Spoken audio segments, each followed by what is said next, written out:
Good evening, ladies and gentlemen, and welcome back to the 2014 USBC Open Championships. This is Media Relations Manager Matt Canizaro alongside Aaron Smith for the 3-hour ride here behind lanes 51 and 52 at the National Bowling Stadium. On tonight's broadcast, former Team USA member Fero Williams has found his place among the top 5 in all-time 300s and 800s.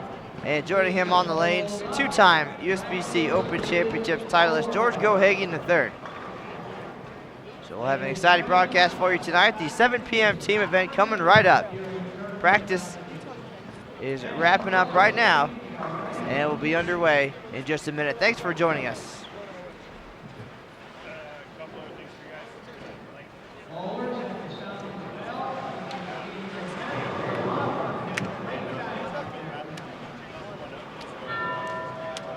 And there's the sound of the bell, and it's time to get underway. The left-hander, George Gohagan III, won the team title in 2006, team all events a year later here at the National Bowling Stadium in 2007. We'll have all the details on that and more as the night unfolds, but right now, let's turn our attention to lanes 51 and 52 here at the NBS.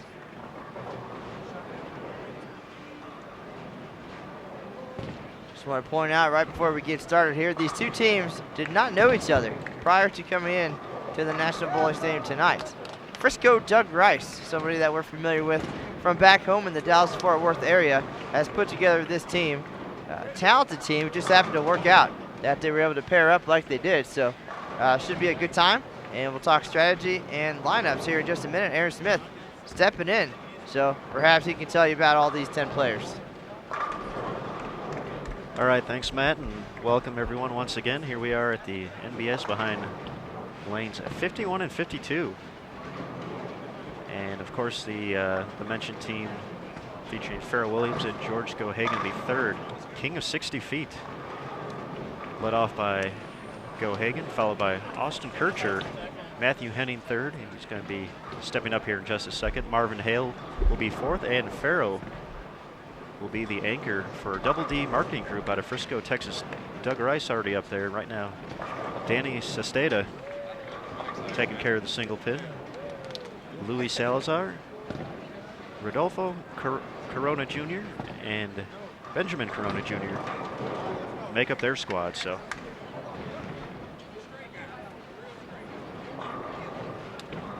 we will be excited to see what these guys can put up on this 43-foot sport compliant pattern. Our last broadcast just a few days ago sure had some excitement as we saw Lodge Lanes 2 and Lodge Lanes Kids share the spotlight. Lodge Lanes Kids moving into third, 35-27, highlighted by John Trzynski the next day as well, 8:02 in singles. Currently finds himself the top 5 of 4 events here.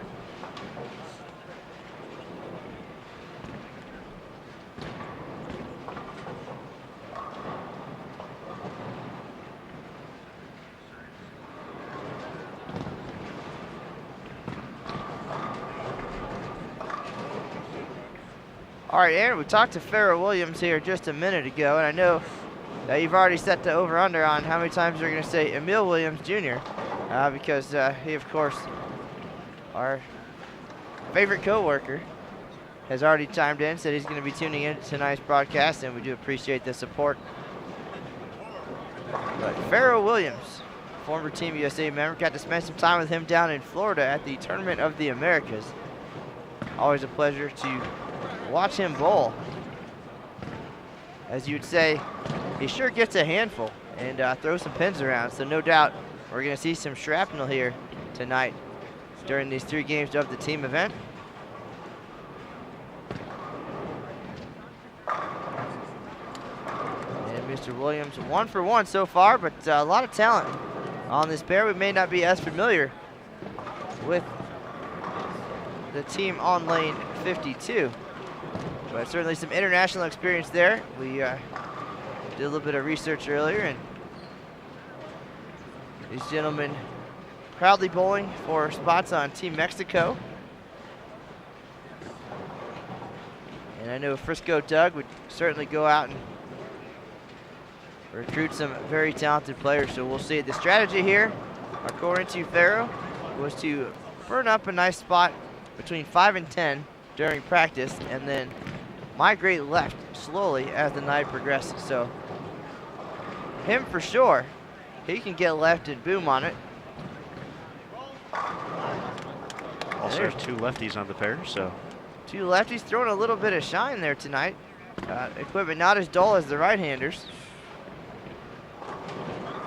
So we'll see how that develops. Always nice to have a fellow left-hander out there to help, but those 2 shots out of Gohagan were right on the money. Cannot throw it any better. Speaking of lefties, just minutes ago during the 3 p.m. team event, Chris Nielsen, I believe I got the name right, added his name to the record books here, rolling the 6th 800 of the 2014 event.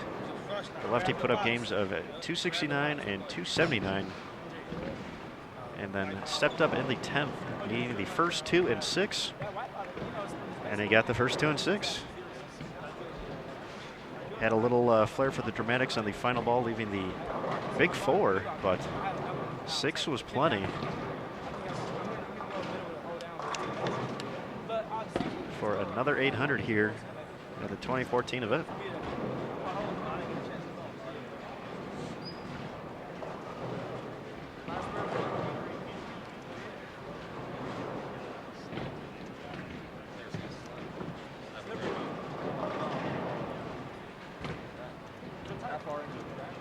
Again, we want to thank everyone for joining us here at the National Bowling Stadium here on Bowl TV. Now, Lucas Wiseman put the word out just before he tuned off at the Senior Masters over at South Point in Las Vegas. A lot of folks tuning in, watching that great event. Down to 12 players over there. So they'll wrap up tomorrow on Bowl TV, but we want to thank everyone who's spending their day here on Bowl TV.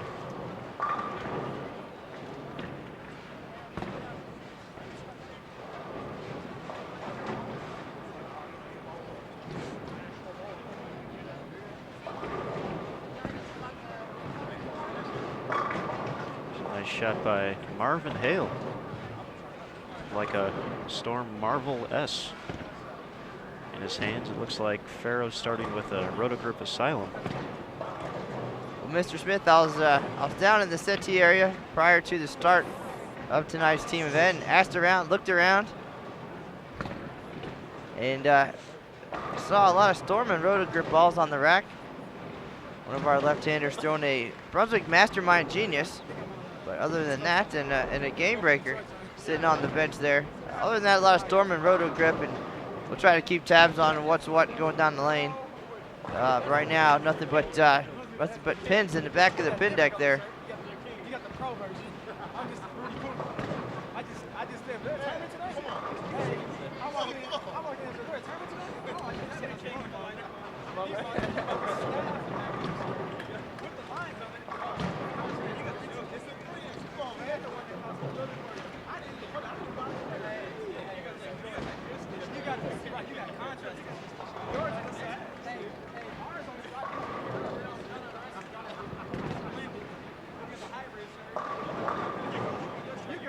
There's a trip 4 for Benjamin. He starts off with a double.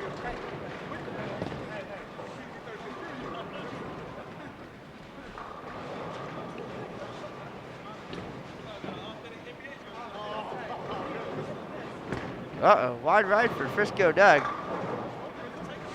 Almost gets the backdoor strike, the head pin standing. I was about to say, we saw him on Facebook just the other day. Bowling League getting ready for his trip to Reno. Shot 298, and it's out there for the world to see. I was hoping to see a run at it here. But I've seen him bowl great on some very challenging lane conditions, as well as Marvin Hale, you mentioned earlier. Saw him bowl very well at the New Mexico Open a couple of years ago. So a lot of experience on this pair of lanes. So looking forward to some big scores potentially tonight. Can't go wrong with a nickname like Frisco Doug either. So nicknames are cool.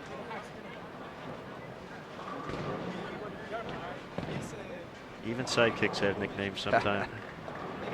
All right, here's another look at GG3 from the left side. Aaron, he is throwing it really well tonight, making me kind of jealous and Should be nervous taking all at notes. the same time. But that's how you win 2 Eagles. He was part, of course, of the Browning Pontiac team from Eminence, Kentucky.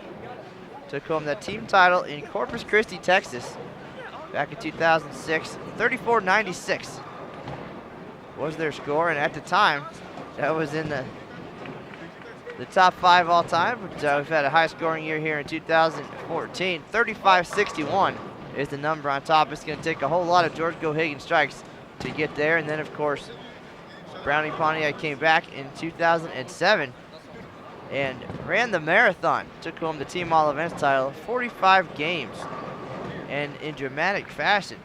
And the rest of that team included USBC Hall of Famer Steve Fair, Ken Jesse, John Murph, and Ken Abner prior to his departure for the PBA Tour.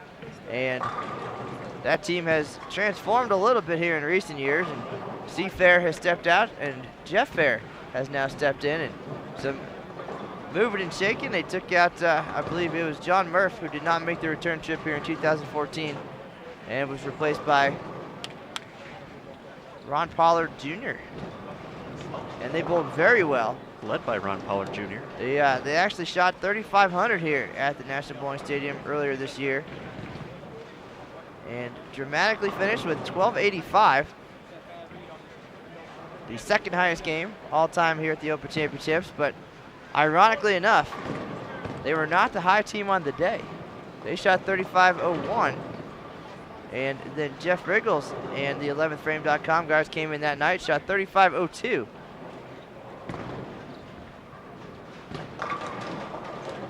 Yeah, quite an exciting day on the lanes. Jeff Riggles' group, of course, 2 1200s to start. And a lot of folks buzzing about that.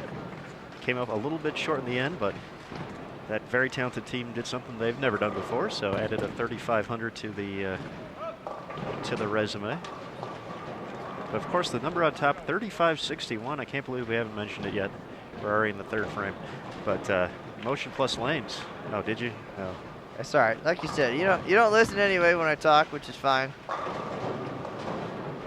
Totally understand. But yes, 3561. It's a warlock. It's a beast on top of the standings. And we almost saw that number come down just a couple days ago, as you mentioned, with Lodge Lane's kids taking notes from the Hall of Famer John Gaines, and came within a couple of shots of getting that done. 35-27 to move into third place. And it wasn't for a lack of effort or experience. They just didn't get the breaks down the stretch, but that's what this is all about. It's a 10-frame game. If it was 8 frames long, 9 frames even, we'd see a lot different story, but it's all about finishing strong. And that's one of the hardest things to do out here, is to know you're close and be able to maintain your focus and your composure when it matters. That's the difference between winning an eagle and not. But certainly, if you can put yourself in that position, that's all you can ask for, is to get up there and have a chance and hope things fall your way. Keep doing that. Eventually, it's going to happen, hopefully.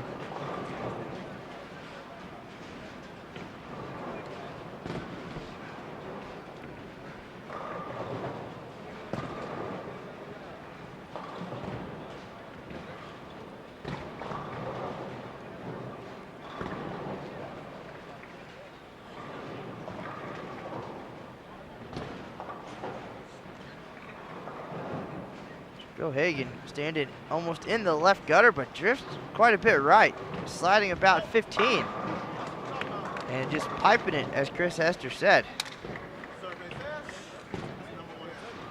There's 4 great shots. Now looks like Kircher's playing a little bit straighter up the lane on the left side.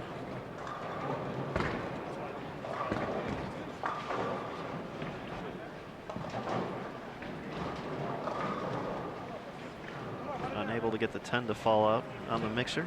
Kircher a lot slower and a little more deliberate.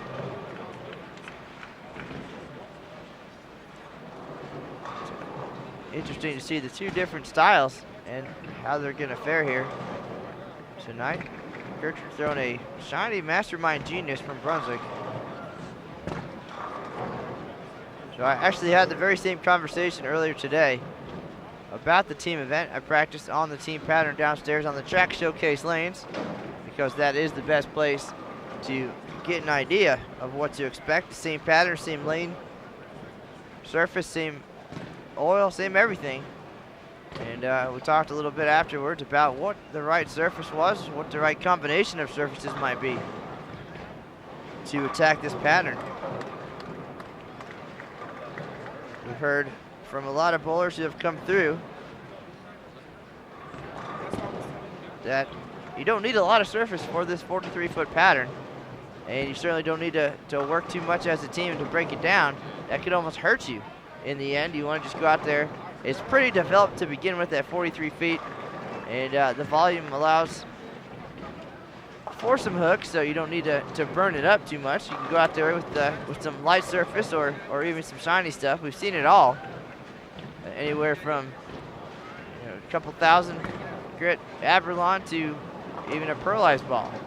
So getting to the pocket by design isn't necessarily the challenge. Just making all the pins fall down, which is always the hard part. But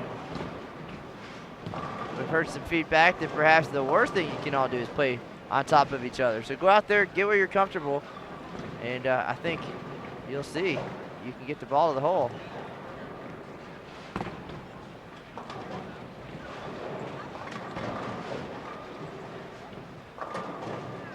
But half of the people in this live stream booth have bowled, so might have a little bit of feedback or advice based on what he saw out there.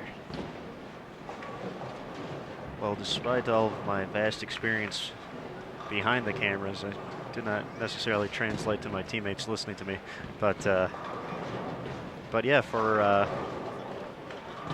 two teams where had a pretty big variance in styles. I'm more of the straighter, up the boards kind of guy. We had other guys starting in at 20 who just hook it quite a bit. So we had and just about everything in between, but certainly, as you mentioned, it wasn't terribly difficult to find the pocket to start here. I actually switched to something Pearl fairly quickly, just shortly after game number 1. Early into game 2, made the switch to something that would read a little crisper on the back end. And that worked out okay for my low expectations. These guys obviously looking for much more. We were talking with Fero earlier before he started. He said 3,300 or bust. So we'll see what these guys can muster up here.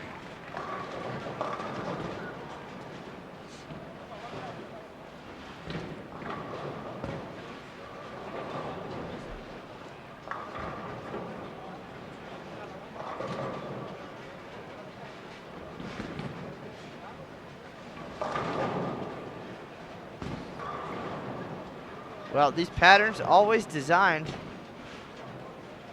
so that bowlers from multiple angles, ages, skill levels can find a way to the pocket. And Fero misses 3-6-10. So he got stuck on his thumb a little bit maybe, or they'll wind up in the pitch. But the one hopper down, unsuccessful. And I think that's the key that we're seeing here. The lane's very playable. Seeing some high scores in the team event, and the difference has come down to spares. And I know that the Lodge Lanes guys, they know it's not a secret what happened out there, and a couple of miscues. 4 or 5 single pins missed during the team event. A handful more during doubles and singles. And that really could have been the difference between two eagles and two could have beens. Obviously 35-27, you know, 5 single pins, 50 more pins, and potentially those guys get to that number. You don't know how things turn out down the stretch, of course, with that pressure on your shoulders, but you know, you add those pins up, and then of course they finish with 10,205 in team all events, and about 160 short there of the number. So it was 3.5 pins a game. We figured out the math over 45 games. It's not a lot. No, but it does add up, and obviously one of the examples we use, even though they're still on top of team all events, the Jans HI crew from team event and from what we saw on the live stream probably gave away 7, 8, 9 single pin misses alone. They put up a monster number. So they could have certainly challenged for the all-time record and still had a shot at stepping up in the 10th frame. But as USBC Hall of Famer John Gaines said, you know you're going to leave pins out there. It's almost a guarantee that a team isn't going to find a way to go. Everyone go 30 clean. So you find me one team that doesn't come off the lane shaking their heads thinking, what did we do? What did we leave out there? How much more could we have had? And immediately that brings up the day that we saw Motion Plus Lanes take the lead. You know, things were moving along, and you know, they had the potential at 3,600, almost in the bag. And you know, a 9 spare strike in the 4 hole, and then an 8-1 in the 10th for their anchor. And you walk down there, you don't even realize that the highest score ever was just shot. The mood changed so quickly that it went from so much potential to, despite that, being in the lead and pulling a record score. You can only immediately focus on what just happened and what you left out there, and it's weird how that happens. It's hard to be excited and disappointed at the same time, so you kind of have to pick one. And I think, as we saw last year with the then record score 35-38 Lodge Lanes 2, you know, they shot that score on April 1st. It's still a long way to go till the tournament's over, so you can get as excited as you want about a record score, but it doesn't mean anything if it's not still the record score on the last day. So that's when you save the celebration for it. I know a lot of close calls for the Motion Plus guys, but they're still hanging on. And perhaps they're tuning in or getting updates.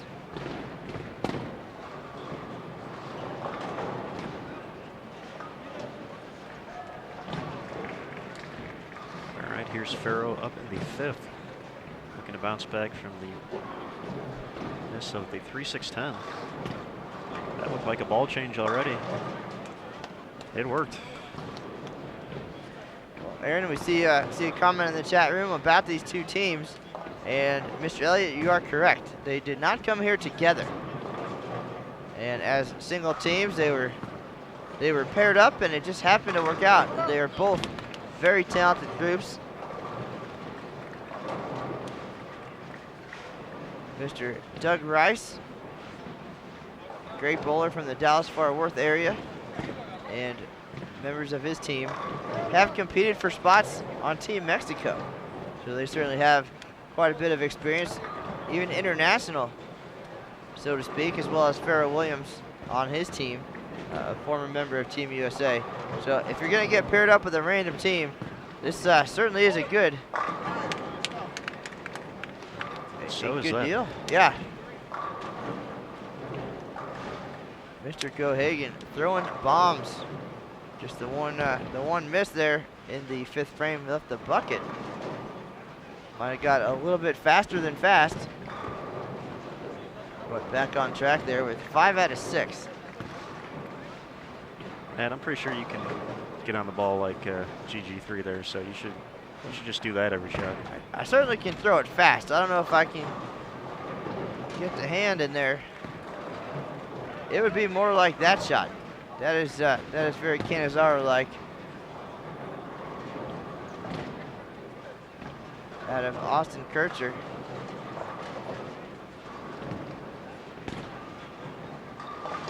So Stata still looking like he's using a little bit more surface than everyone else out there. Storm Marvel S, it looks like. This is definitely changing my my thoughts a little bit. Well, luckily you have 8 days to prepare. Yes, and with every shot, I'm thinking and mentally preparing even more. 1701 or bust.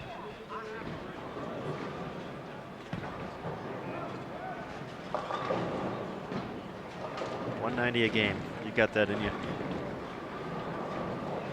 Trying to remember if we even bowled that high. Didn't have it very many times the last 2 years, but hopefully I can take something away from today's broadcast. Still got the Juicy's Burger bet with Mr. Hester. So looking forward to buying him dinner when he's here.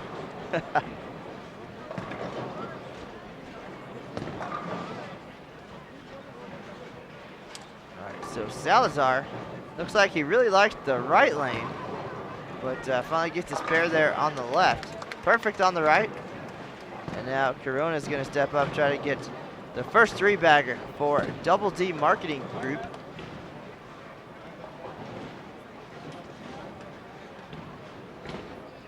On this 43-foot pattern with big scores, 3,500s. That's about what it's going to take to get in the top 10 here. You got to fill frames.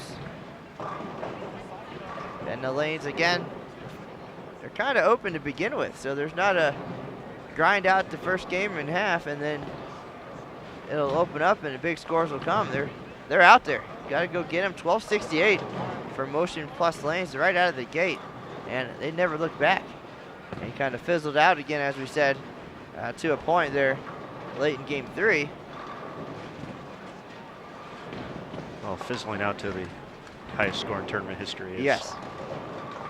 It's a strange way of putting it, but we've seen a number of times, in those 3,500s, you give me the update after 7 or 8 frames in game 3, and then there's big numbers out there, and then again the pins just go away so quickly.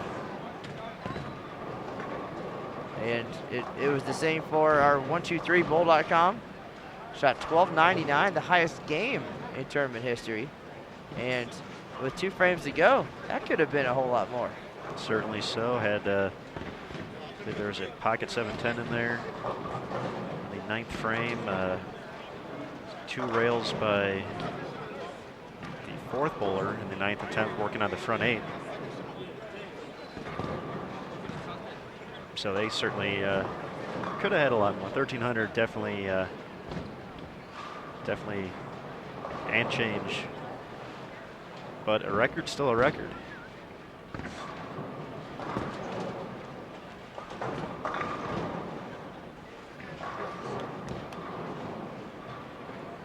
Looked like Fero switched to a high road. If I had to guess, coming off the rack. It's the last few frames.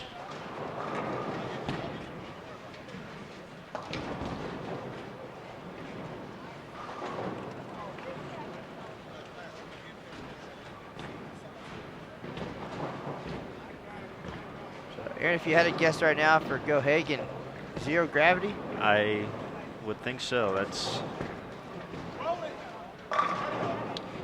appears to be. He's got the Storm logo on his shirt, so I'm not 100% sure, but it's been a very popular choice this year. So He's got a little bit of shine on there. yeah, it looks like a 0 gravity. A little bit of shine, the cupped wrist, and a little bit of loft seems to be the difference. Get the ball onto the lane, whereas Kircher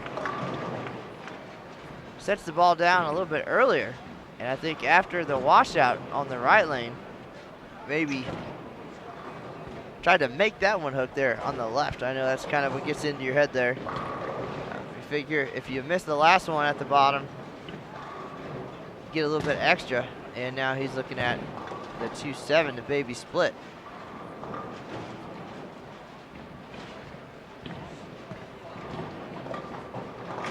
Takes care of it, no problem though.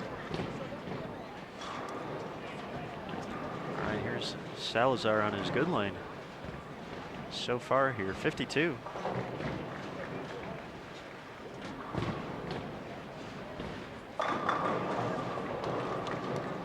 Still perfect on the right lane. A little bit of communication here. They're perhaps talk it over and figure out the left side.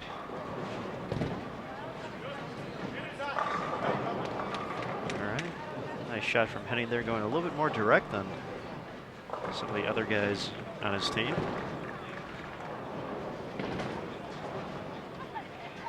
He was the king of 60 feet right there, though. See what I did, the team name? I see what you did there. Ha.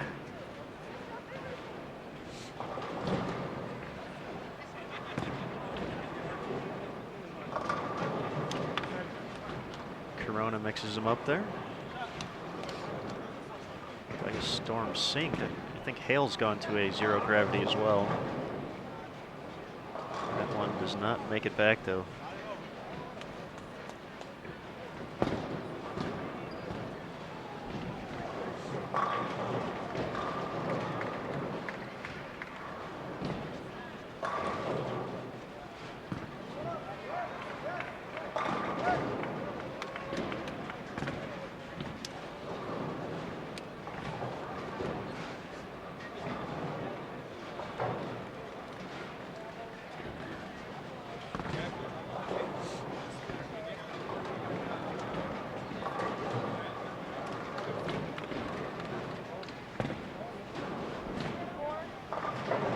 Nice conversion by Hale on the washout. There we got red strikes over on lane 44. Levi Locke. It's a good way to start your team event. It's a good way to start any event. True. Team is out of Draper, Utah. So that's over on 43 and 4. We'll keep an eye. Certainly, if you're at home sitting on the computer, obviously. If you want to follow along, you can go to xbowling.com and pull up the National Bowling Stadium and lane 43. You'll be able to see how Levi's doing. We'll keep you posted, of course. Here's Gohagan, left leg against the ball return. Likes to drift, sliding about 15. He's got 6 out of 7 so far. That ball across the arrows about 12. And wheeled back. Asked for it to turn and got just enough to toss him around.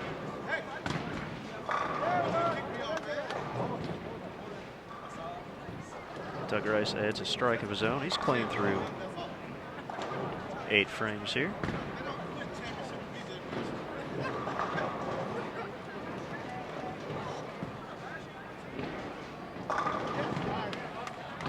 Shot by Kircher as well.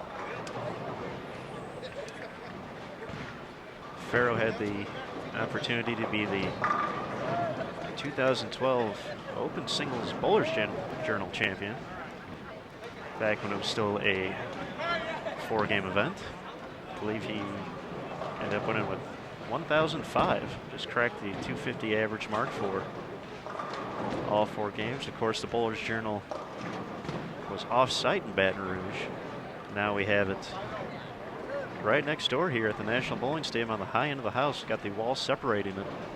In lanes 69 through 78, the Storm Bowlers Journal presented by USBC. A great chance to see the doubles and singles pattern. 40 foot, of course. Also a great chance to take home some extra prize money. We have one half of our open doubles leaders currently taking in the action here. Dupree Dickey out of Oakland.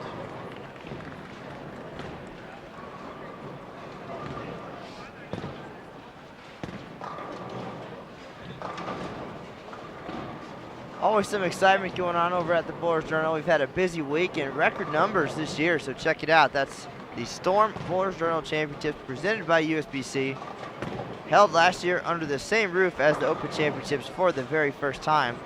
And they've been around alongside the tournament here in the same host city for nearly 7 decades, but bringing them together has been a great opportunity again for the bowlers to see the doubles and singles pattern on the very same lane surface.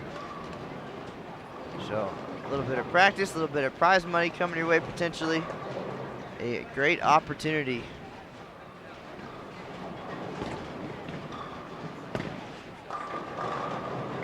And as I mentioned earlier, the track showcase lanes, I was down there this morning having a practice session, getting my first look with some new equipment at the team pattern. And now I know I just need to channel my inner GG3. 9-pin falls late for Fero. Just teetering.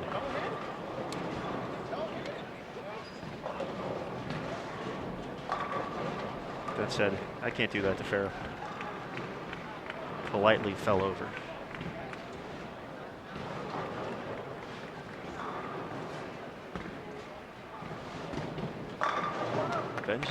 Benjamin Corona wheeling and dealing here.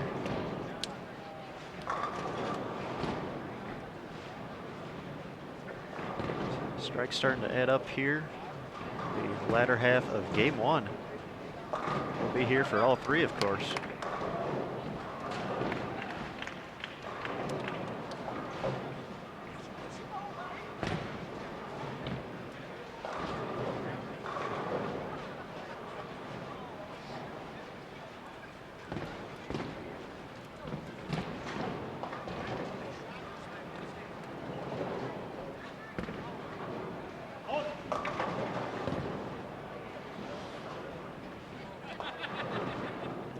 Shot there from Gohagan. The big 4, the foundation frame, is working on 7 out of 8 strikes.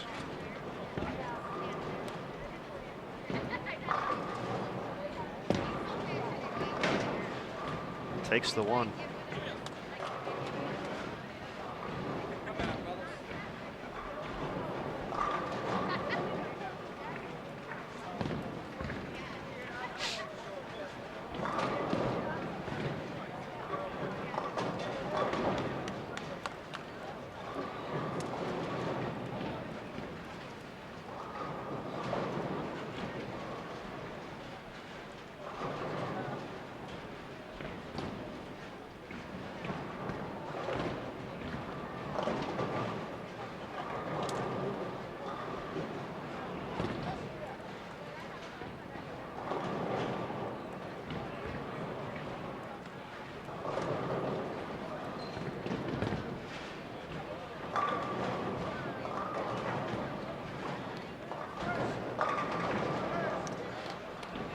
Messenger for Salazar makes 3 in a row. Finally got a strike on 51 in the 8th. Continues to be perfect on 52.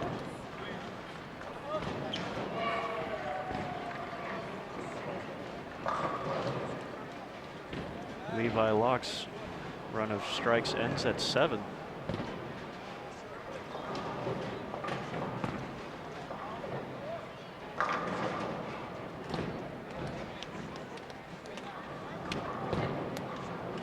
.279 still all right there.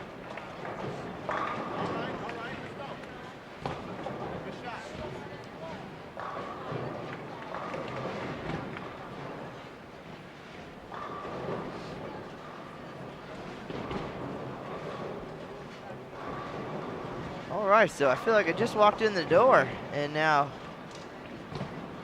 game 1 almost at its finishing point.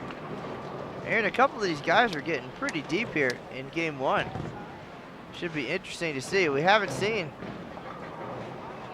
teams get too deep. We've seen the ball return or the gutter loft a couple times in doubles and singles.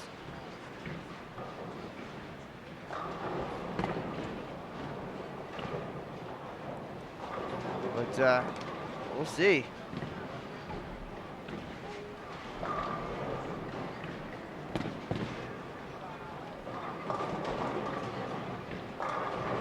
could create a bit of an issue down the road, especially obviously for the right-hander. So we'll see how things develop.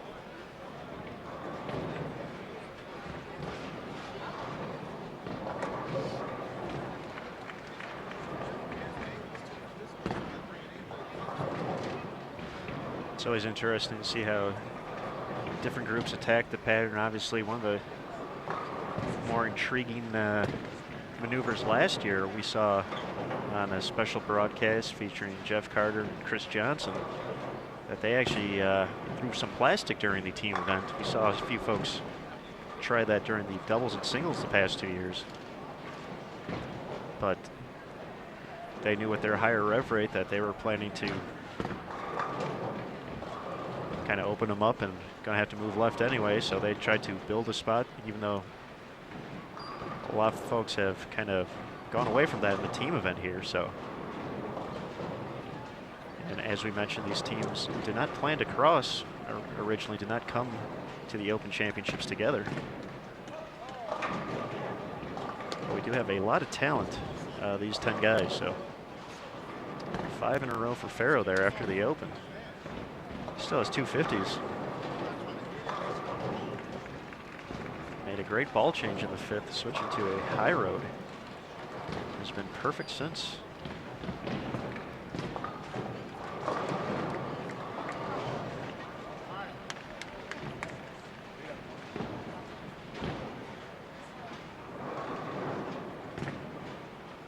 Aaron, we got a technical question in the chat room from one of our fellow live streamers, Craig Elliott. And Craig, the TriCaster is now a thing of the past. We've moved on. We've got some Thunderbolts and shuttles and different things going on here.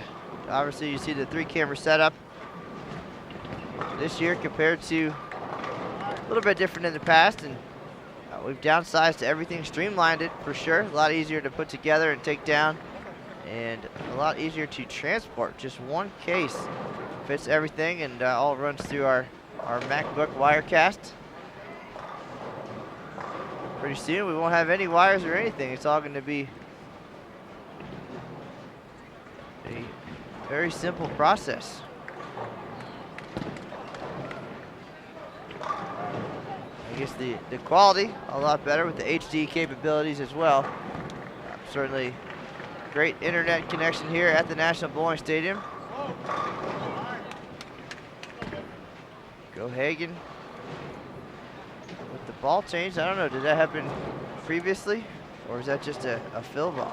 I think it might have been the fill ball. I think he was still using that zero gravity on the first shot. The 10th came up a little bit light. All right. I believe that's the punch out. It was green. It was. So I would guess it would have to be the. Or is that the wipeout? The wipeout. Wipeout, one of them. Certainly wiped out all 10 pins on the fill for 226. And that game should have been, could have been, but 226 a great start. 826 still a good set.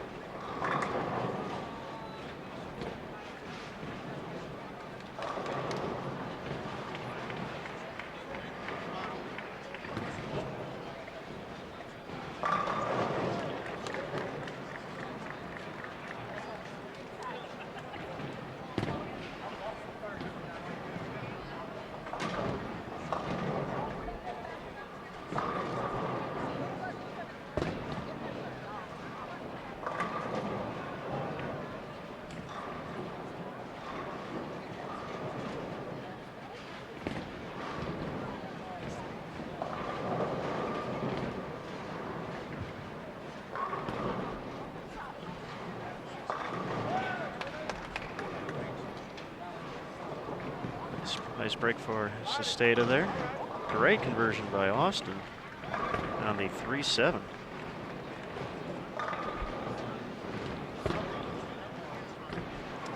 To finish with the 176.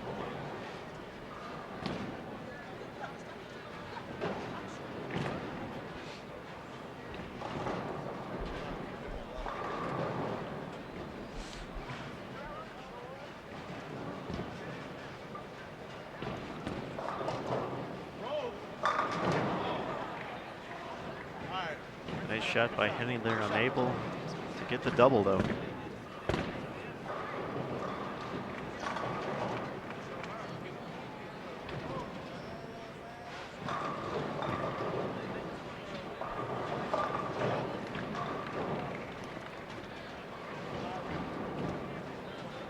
So Stata finishes up 169.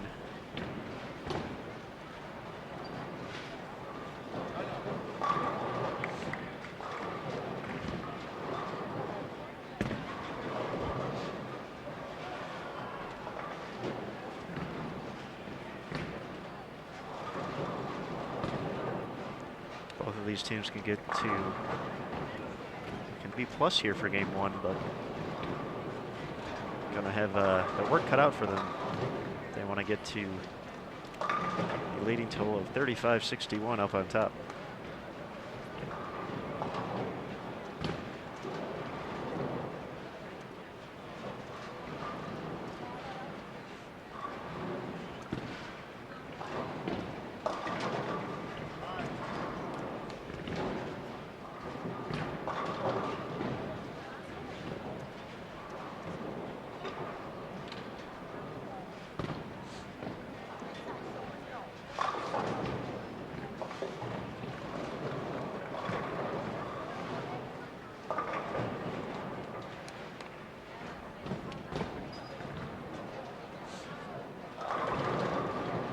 Salazar can still get to 193.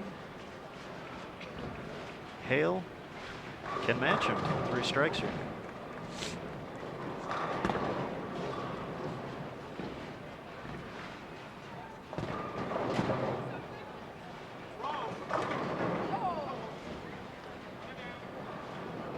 Six pin unable to take care of the 10 there.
Hale gets the messenger on the 10 on the fill ball, 182.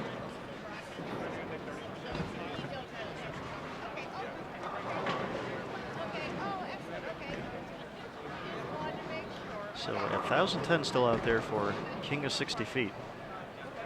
Well, you said 3,300. Kind of the goal. Got some work to do.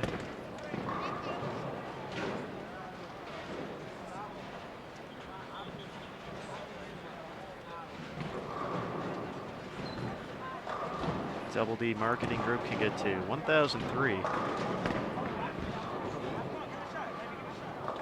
Tough break for Fero there, looking at the 4-9.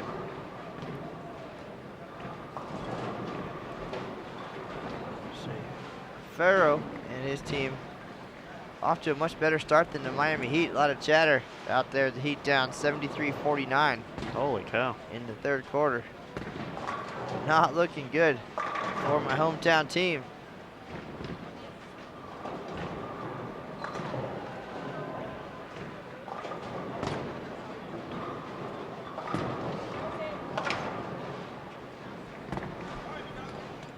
So just like that, Mr. Smith, 10 and change turned into 976. So bookend 220s for King of 60 feet. And another miscue for Double D Marketing Group. Back-to-back Corona 9 dashes. for 970.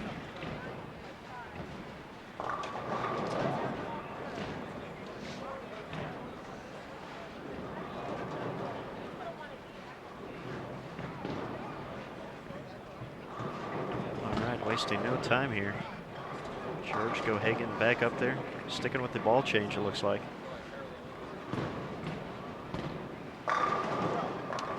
Looks like the right move. Let's see if that'll kickstart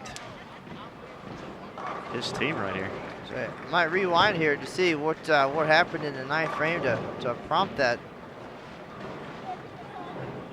The 9th frame was a big 4. We do have the rewind option, which is really cool, as well as the HD capability. That's true. We've had that out here all year in Reno. If you have the bandwidth capabilities, be sure to click on the gear setting in the bottom right-hand corner of the video. Select 720p. You can watch all of our broadcasts from Reno here in high definition.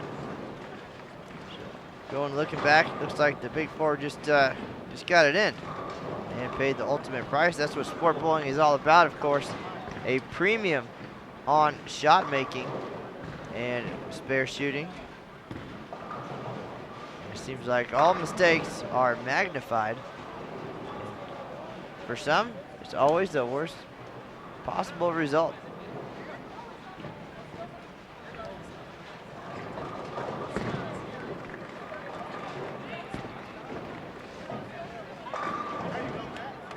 Great shot by Henning.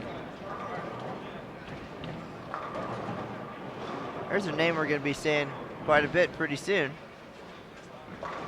Now we had someone in the chat mention that Matt is the brother of Kalina Henning, who's been out here already once to bowl the Open Championships and will be back in the upcoming few weeks to compete at the Women's Championships as well, where she teamed up with Christy Leon to claim the Diamond and Scratch doubles titles over at the Reno Sparks Convention Center just down the street. Giving the ladies a great opportunity to bowl both events while they're in the biggest little city.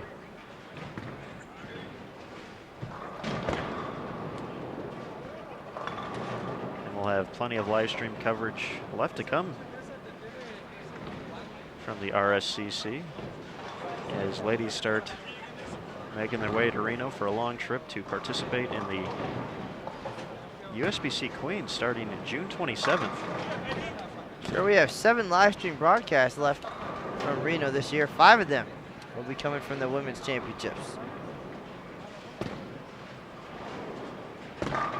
So we'll have some of the best ladies on Bowl TV for nearly a week and a half straight, so be sure to tune in. Lucas Wiseman will be joining us in town here to bring you all the action from the National Bowling Stadium for the Queens.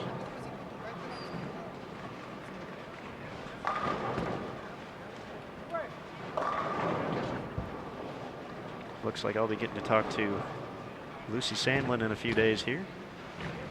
So get ready for the Senior Queens as well out here. And of course, after all that wraps up, we have the Senior Championships from July 7th through the 9th. We just have a few days left of OC competition before it's all said and done.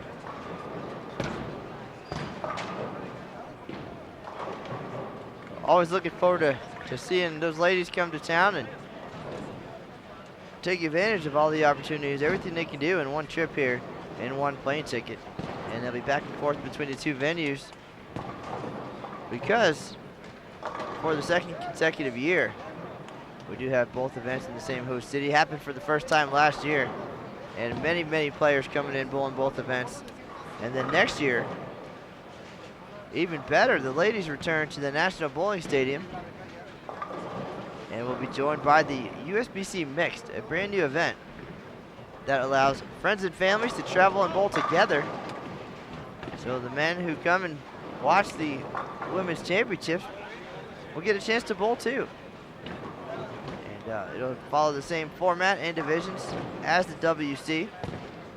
So if you're kind of on the fence about tournament play or potentially all the things and expenses involved in traveling across the country to bowl and maybe a little intimidated by some of the scores and average requirements, the USBC Mixed will give you an opportunity to compete against bowlers of your skill level all the way down to 129 and below. And registration already is open. They'll share the lanes with the Women's Championships for the team event, and then doubles and singles will be an option over where the Storm Bowlers Journal Championships is being held right now. So a great use of the National Bowling Stadium and an opportunity for everybody to participate next year when the WC and USBC Mixed come to Reno. And the OC, of course, headed to El Paso, Texas for the very first time in 112 years of Open Championships history. Now we'll turn our attention back to King of 60 Feet. That's a Team 6-bagger, and they're gonna need it. A 976 start means they'll have to average 1292 to get a piece of the lead here at the 2014 USBC Open Championships. 3561 is the number on top. It's gonna take just about 3,500 to even get into the top 10. Well, if we have ever seen two guys strike at will, it's Fero Williams and George Gohagan III. So certainly solid bookends to round out this very talented group.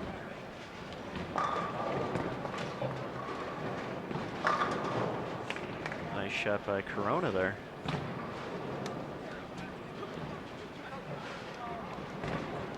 Said make it a double.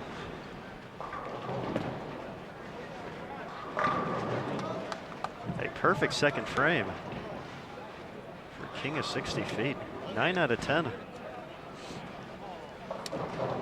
Only 24 more to go to match 123bowl.com. That's right, the old Team 32 bagger. We saw that earlier this year on the way to 1299, the highest game in tournament history. And that certainly would be nice right about now.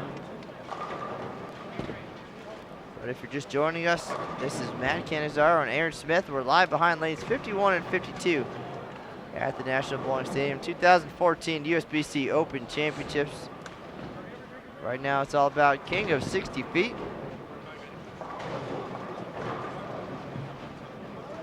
And the luck of the draw companion team, Double D Marketing Group, led by Frisco Doug Rice.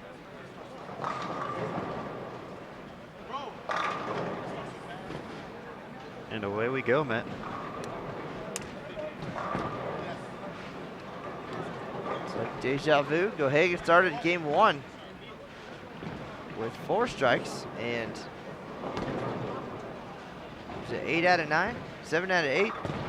A whole lot of strikes. And then a ball change there on a fill ball, working out well.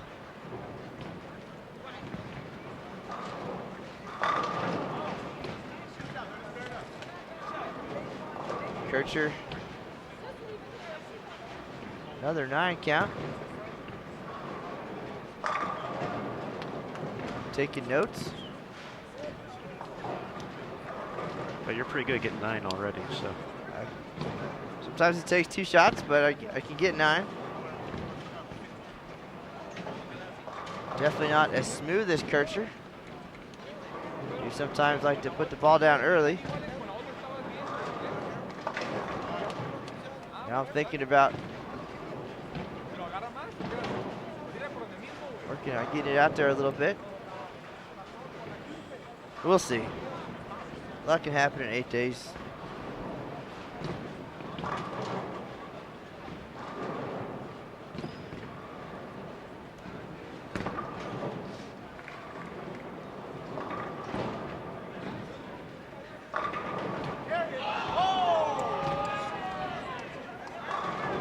Crowd pleaser right there. Matt Henning, everybody.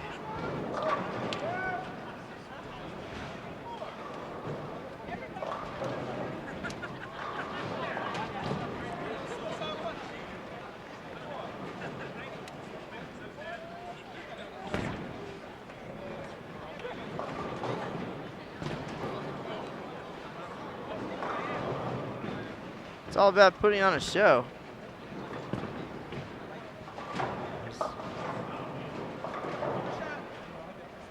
And he makes the 7-10 disappear. But no such luck for Marvin Hale after the double. Messy 5 count.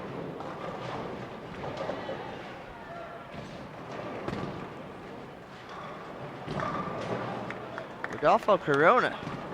He is going to be loft in the gutter here before too long. It's only the 3rd frame of game 2, but you know what? It's working. 3 strikes for Mr. Corona. But if he burns up that spot now, it doesn't give Fero much room later in the night, so this could get interesting.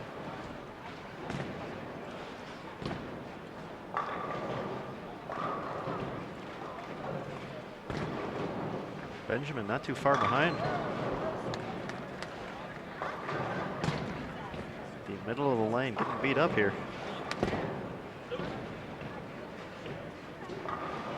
It's fun to watch. How about that?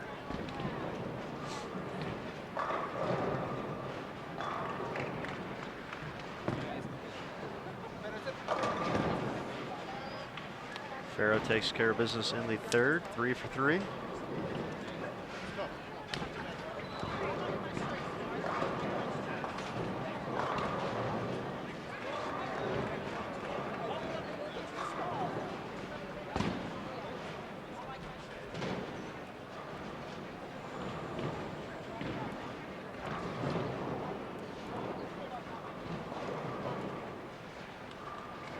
Holy moly.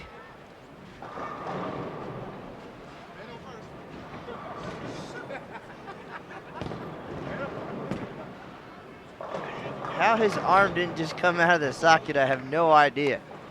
But he was full speed. He is not throwing the ball slow. And holy cow. Aaron's got to go back and look at that replay, but fact. After seeing everybody's talking in the chat room about Holy Greg cow. Thompson, and Greg broke his arm throwing a baseball pitch. Best wishes to Greg on his speedy recovery. Absolutely. After watching that video, though, and then watching George right there. Needed a little more shimmy there.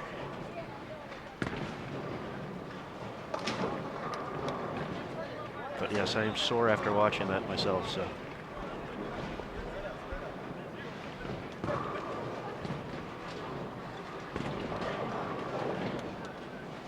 Yeah, I know we have a code white is when somebody falls down. I don't know what it calls when your arm swings right out of the socket, but good thing we didn't have to find out.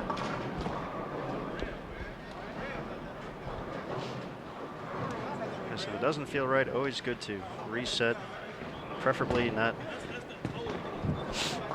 that far along.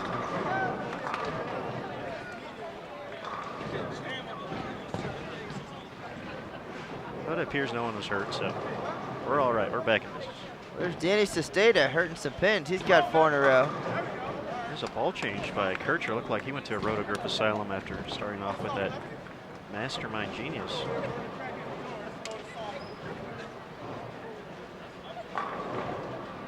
Seems to be working. At least on 51. 2 strikes so far.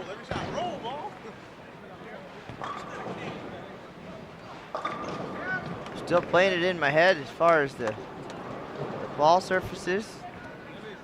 Shine, surface. Start with shine, go to surface, start with surface, go to shine.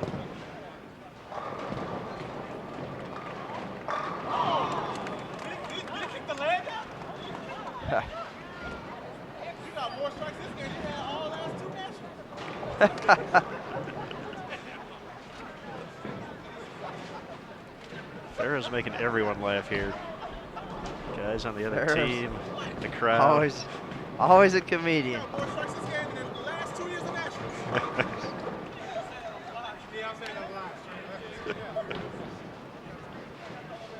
Well, I hope I have the same problem, to be honest. That's not going to be hard, though. Pretty sure I did that in team event this year compared to 2013, so.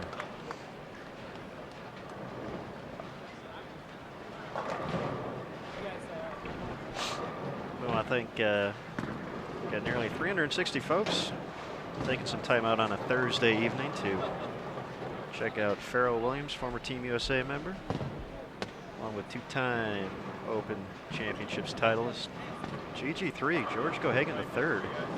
Take to the lanes here, king of 60 feet.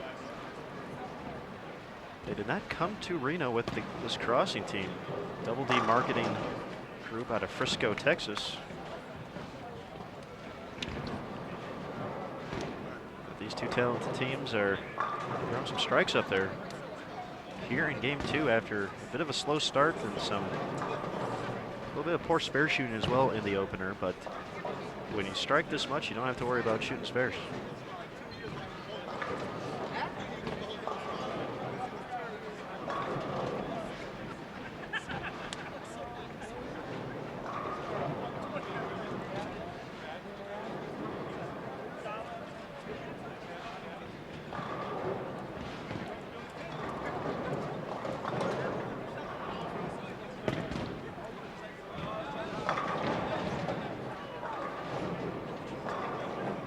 Tough break for Rice there, staring at the 7-10.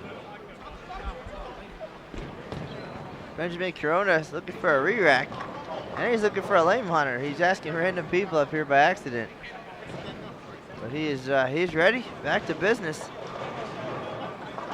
Now he's got to look at the 7-10 from Doug Rice. So Aaron, we talked about potentially the possibilities of these two teams being lucky enough to be paired up.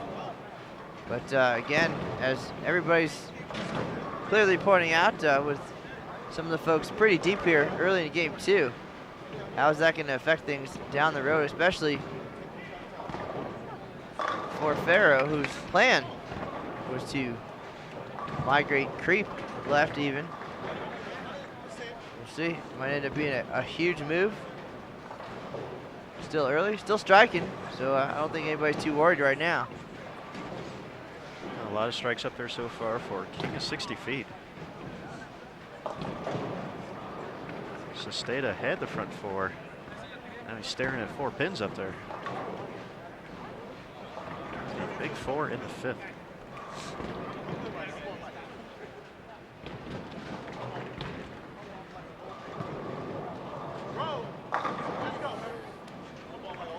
Gohagan makes it 4 out of 5 here. Of course, the champion next to his name. Representative of his 2 titles here. In 2006, taking home the regular team title with Browning Pontiac. They came back to the National Bowling Stadium, and the following year, in 2007, took home a team all events. So George with a new group looking to share that success.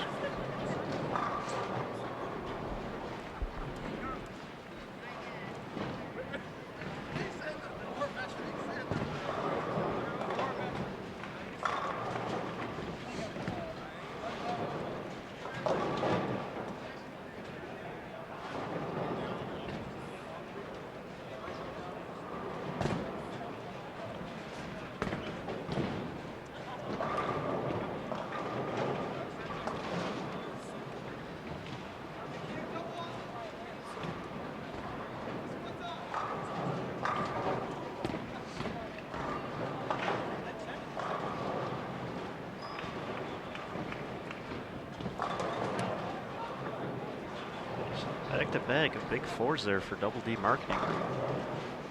Not having the 5th frame they were hoping for.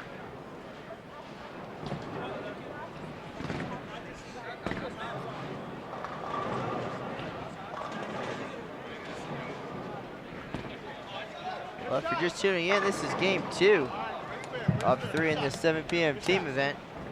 King of 60 feet, Fero Williams, former Team USA member and his talented team, here to get it done in 2014 at the USBC Open Championships. Their random companion team, Double D Marketing Group, also trying to make some magic happen here at the MBS. We appreciate everybody being here.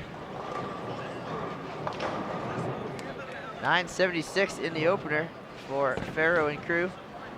We're going to need 1292s the rest of the way to get to the top spot. 3561. It's a beast of a number. It just goes to show you how fast that can go away.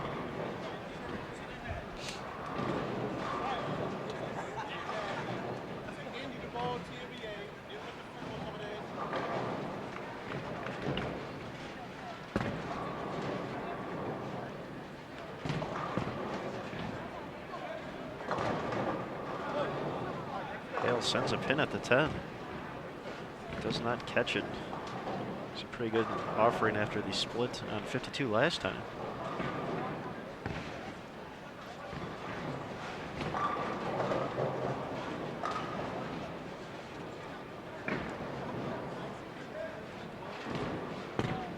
Aaron Miami Heat down 84-66 with 9 minutes left.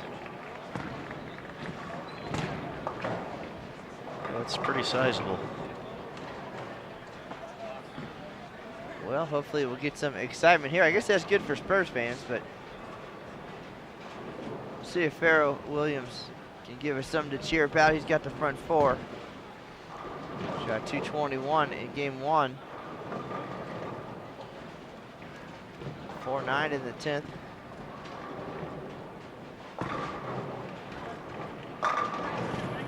Five for Fero. Just like he's done so many times, he's among the top 5 in career 300s and 800s in the USBC record books.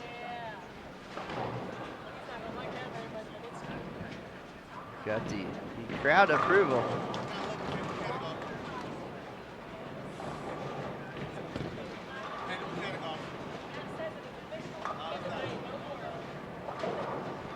I promised Fero earlier I'd send a couple strikes his way. And he could put them wherever he wanted, so I said, do you want them in a row? He said, I'll decide where they go. Well, now he's got a 5-bagger. But Gohagan. That one looked right off his hand. And twice on that lane, got it right, paid the price. Last time it was a big 4. This one, a little better chance of getting picked up. So note to self, don't miss right and don't miss left, and you should be all right. And 6 out on a strike, that's gonna hurt the pin total.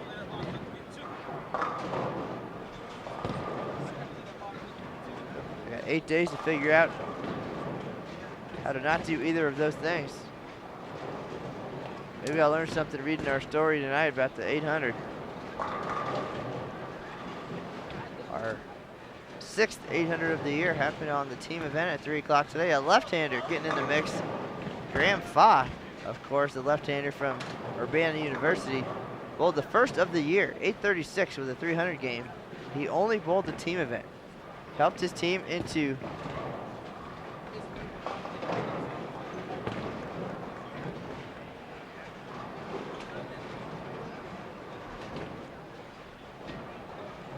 Graham Fa came only bowled the team event, helped his team into 2nd place overall with 35-51, came within 1 shot of getting to the team lead. And then they left town.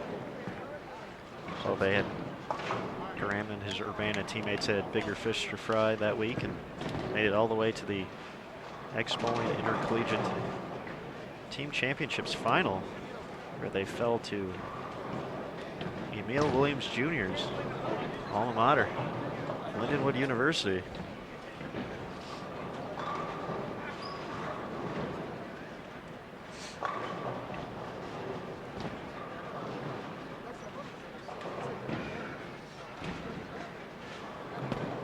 Uh-oh. That's the way to do it. If you're gonna miss by enough. Runaway Brooklyn for Henning. Gives him 5 out of 6. If he would have known that was gonna happen, last shot was pretty good, left a 10 pin. It all evens out, Mr. Smith. It's a cruel yet just game occasionally.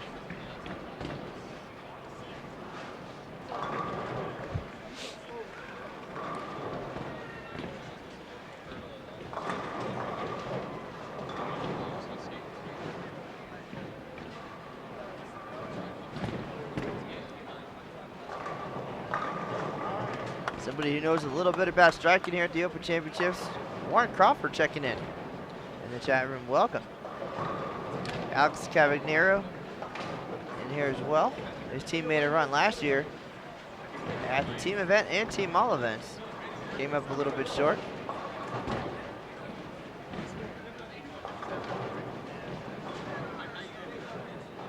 The Hornswogglers.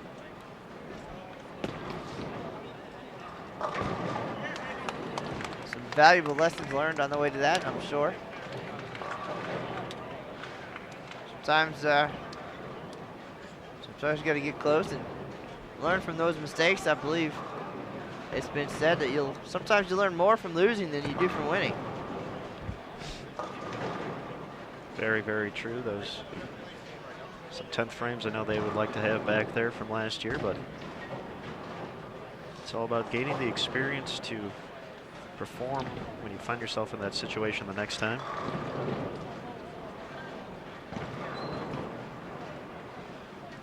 Even with 3-time Eagle winners like Matt McNeil, after putting himself in position to make it back-to-back all events titles after his record run in 2010. Used the experience from a close call in 2011 to propel himself back to the top spot in 2012 in Baton Rouge on the way to 2 titles.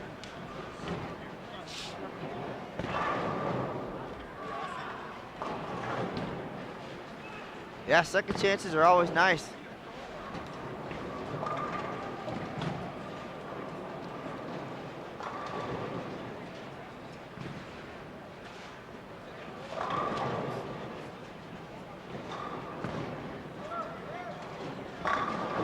Great shot there by Benjamin Corona for the 5-bagger. Frisco Doug still looking for his first strike here in game number 2. 7-10 last time here on 51. Able to find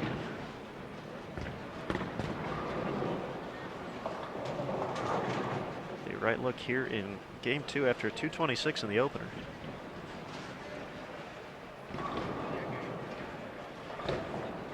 There we got the sad face from Alex in the chat room, but I'm sure certainly some disappointment on getting so close, but no doubt motivation to get it done next time around. Alex, we are ready. When you guys are ready, we'll have the cameras warmed up.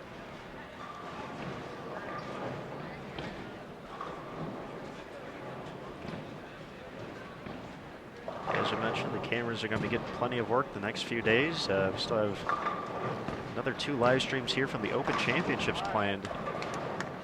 Steve Klomkin and company coming out on June 16th. We'll have their team event live here, and sitting in the background right now, Zeke Bate is going to put his regular singles title up on the line. June 21st. And we will head over to the Women's Championships for quite a few days in a row. We'll have the cameras up as we have the best female bowlers in the world coming to town to try to take home a national title before taking on the Queens here at the NBS.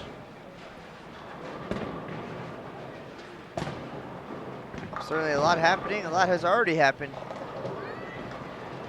in Reno this year. We had the Expo Intercollegiate Team and Single Championships. About to welcome in the Queens, Senior Queens, the USBC Senior Championships, first week of July. Of course, the Open and Women's Championships, the Storm Bowlers Journal. And downstairs on the track showcase lanes, we have the Columbia 340 frame game. So something for everybody, whether you're looking for the entertaining and fun handicap singles event or the real deal. There's something for you to compete in. Prize money galore.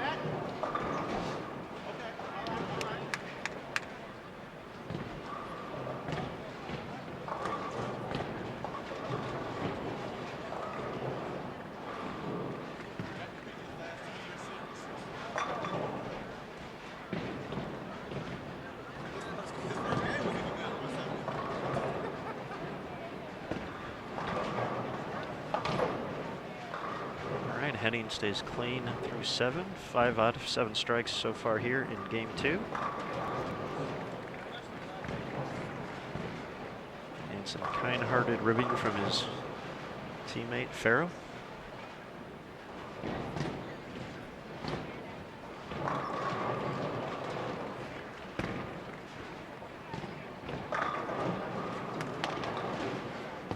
Corona takes care of the 9th in there.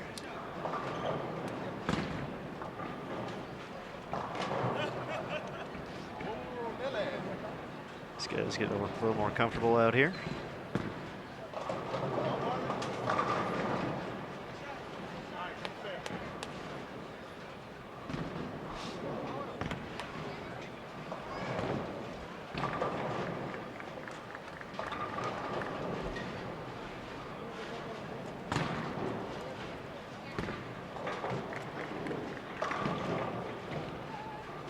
Tough break there for Corona on the 5-bagger, the 4-9.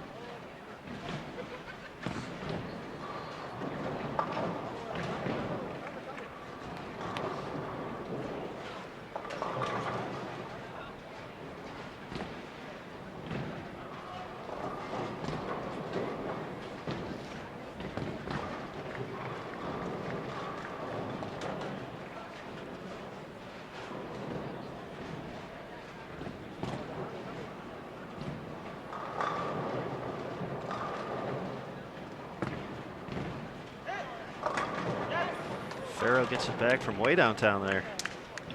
Another mixer. We've gone red here at the NBS behind 51-2. Fero Williams taking care of business here.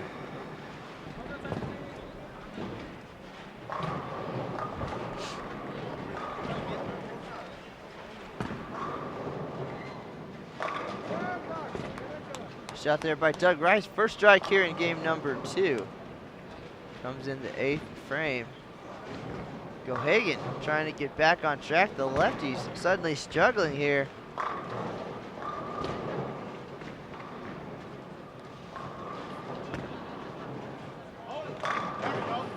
Good problem there for George after 2 rough frames. See if Kircher can follow suit.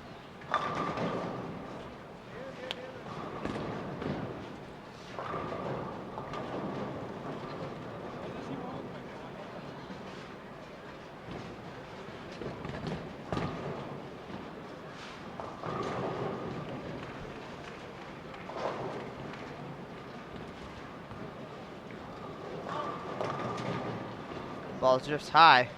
Leaves the 2-4. Austin not looking comfortable.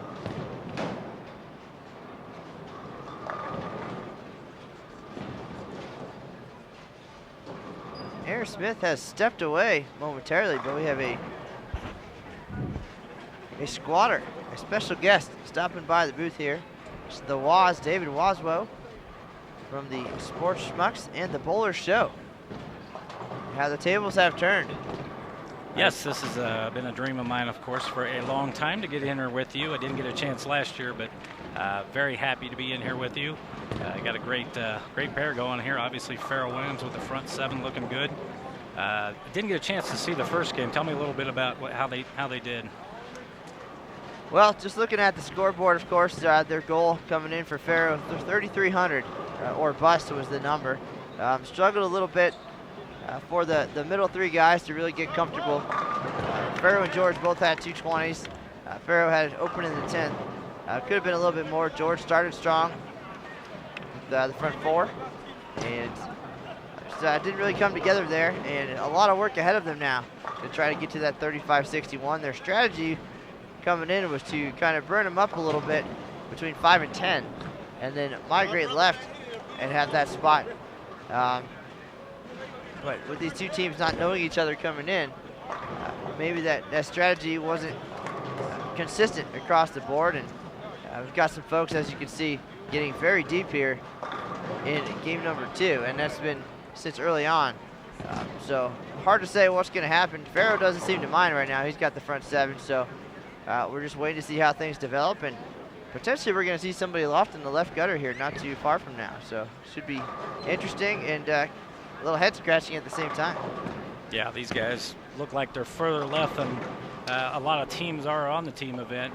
And just a few shots I've seen Fero throw. He's still able to get the ball to corner at the back end. It seems like the last 2 shots looked like they were going to go too long, but he got it to corner. And obviously with the front 7, this is definitely fun to watch. This is a good time to come in. And also, as luck would have it, this is the pair I'm going to be bowling on the team event tomorrow.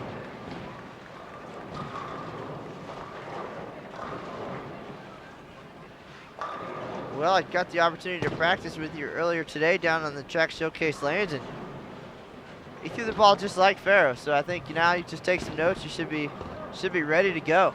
Get left and wheel it. As we're going to see, he gets a handful, and he can certainly throw some pins around, as we've seen for many years already, back to his Team USA days even. Fero came into this season second on the career list for perfect games with 145. And he's looking to add one special one to the mix here at the Open Championships. He's got the front 8. Yeah, I believe Adam Barta is the only guy ahead of him right now. As actually, I correct that. The actual leader is Andy Nair, a guy I bowled with back on tour early in the late 80s. But yeah, you're right. Fero is similar to the way I throw it. I feel like he's got a little more speed, but it's fun to watch him because he's getting the ball to corner at the back end, even with all that speed. So I think they are starting to open up, and as you said, I think they're going to keep moving left. But I also think they're going to be able to get it back from the right. Well, we've talked a lot this year, different team strategies coming in, and this 43-foot sport certified pattern kind of open to begin with. So not necessarily a popular strategy this year to go out there and try to break him down any sort of way, but no doubt Fero and his guys know what they're doing, what they're talking about, so we'll see. We've seen many strategies employed out here on the championship lanes, and as long as it shows on the scoreboard, that's all that really matters. Yeah, I haven't actually seen Fero or George Gohagan III throw before in person, and they're both very solid at the line. You can kind of see where they get all their honor scores from. And they're playing the lanes different, obviously. George is going straighter up the boards outside. Fero is really wheeling it right now. And front 8 right now, I mean, you're right behind him. Are you going to be getting video of him, or are you going to be using this? This is it. This is the real deal. You're doing it live on Bull TV. So that's a big news, big deal. And Lucas Wiseman, he's our tech expert back at headquarters, and he could always pull out the final few shots if he'd like, and we've done that before as well, just to highlight that excitement. But front 8, long way to go here, and of course he's been there more than 140 times. But this is the big stage. The cameras, the high ceilings, the bright lights, sorta. Fero promised to show, and he is not disappointing here so far.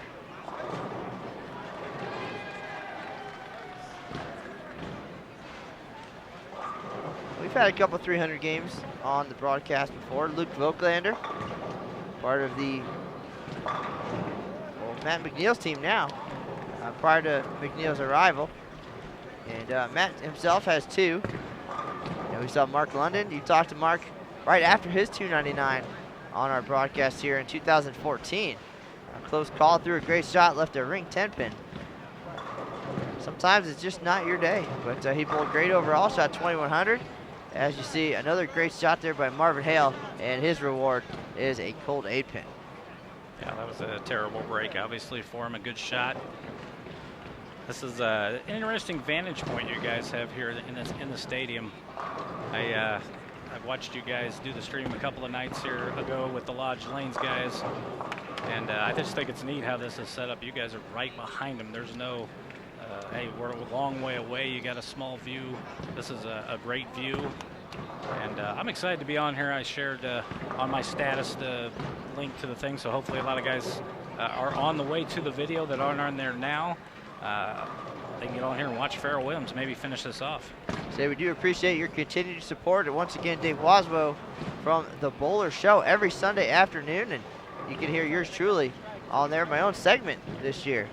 Canizaro's Corner, where we talk Open Championships and what's been happening in Reno, and it looks like if Fero can keep doing what he's doing, we're going to have something to talk about on Sunday's show this week. So here he is, Mr. Williams, former Team USA member, front 8, lane 52.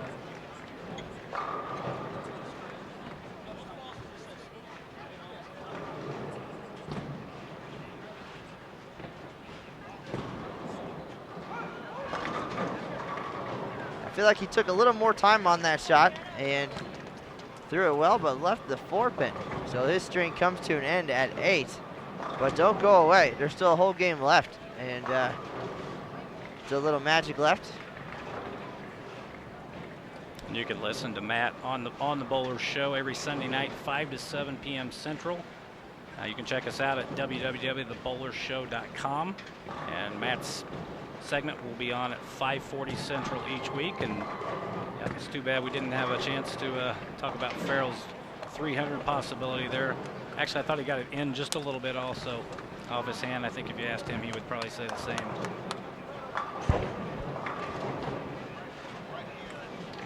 Here's Gohagan. He's been back on track after a couple of rough frames there in the 6th and 7th.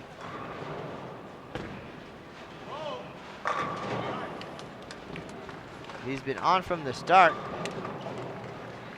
Started with 226. And there's a reason there's a word champion up there next to his name. 2 titles here, 2006 and 2007. Going with a new group here, looking to add to that resume.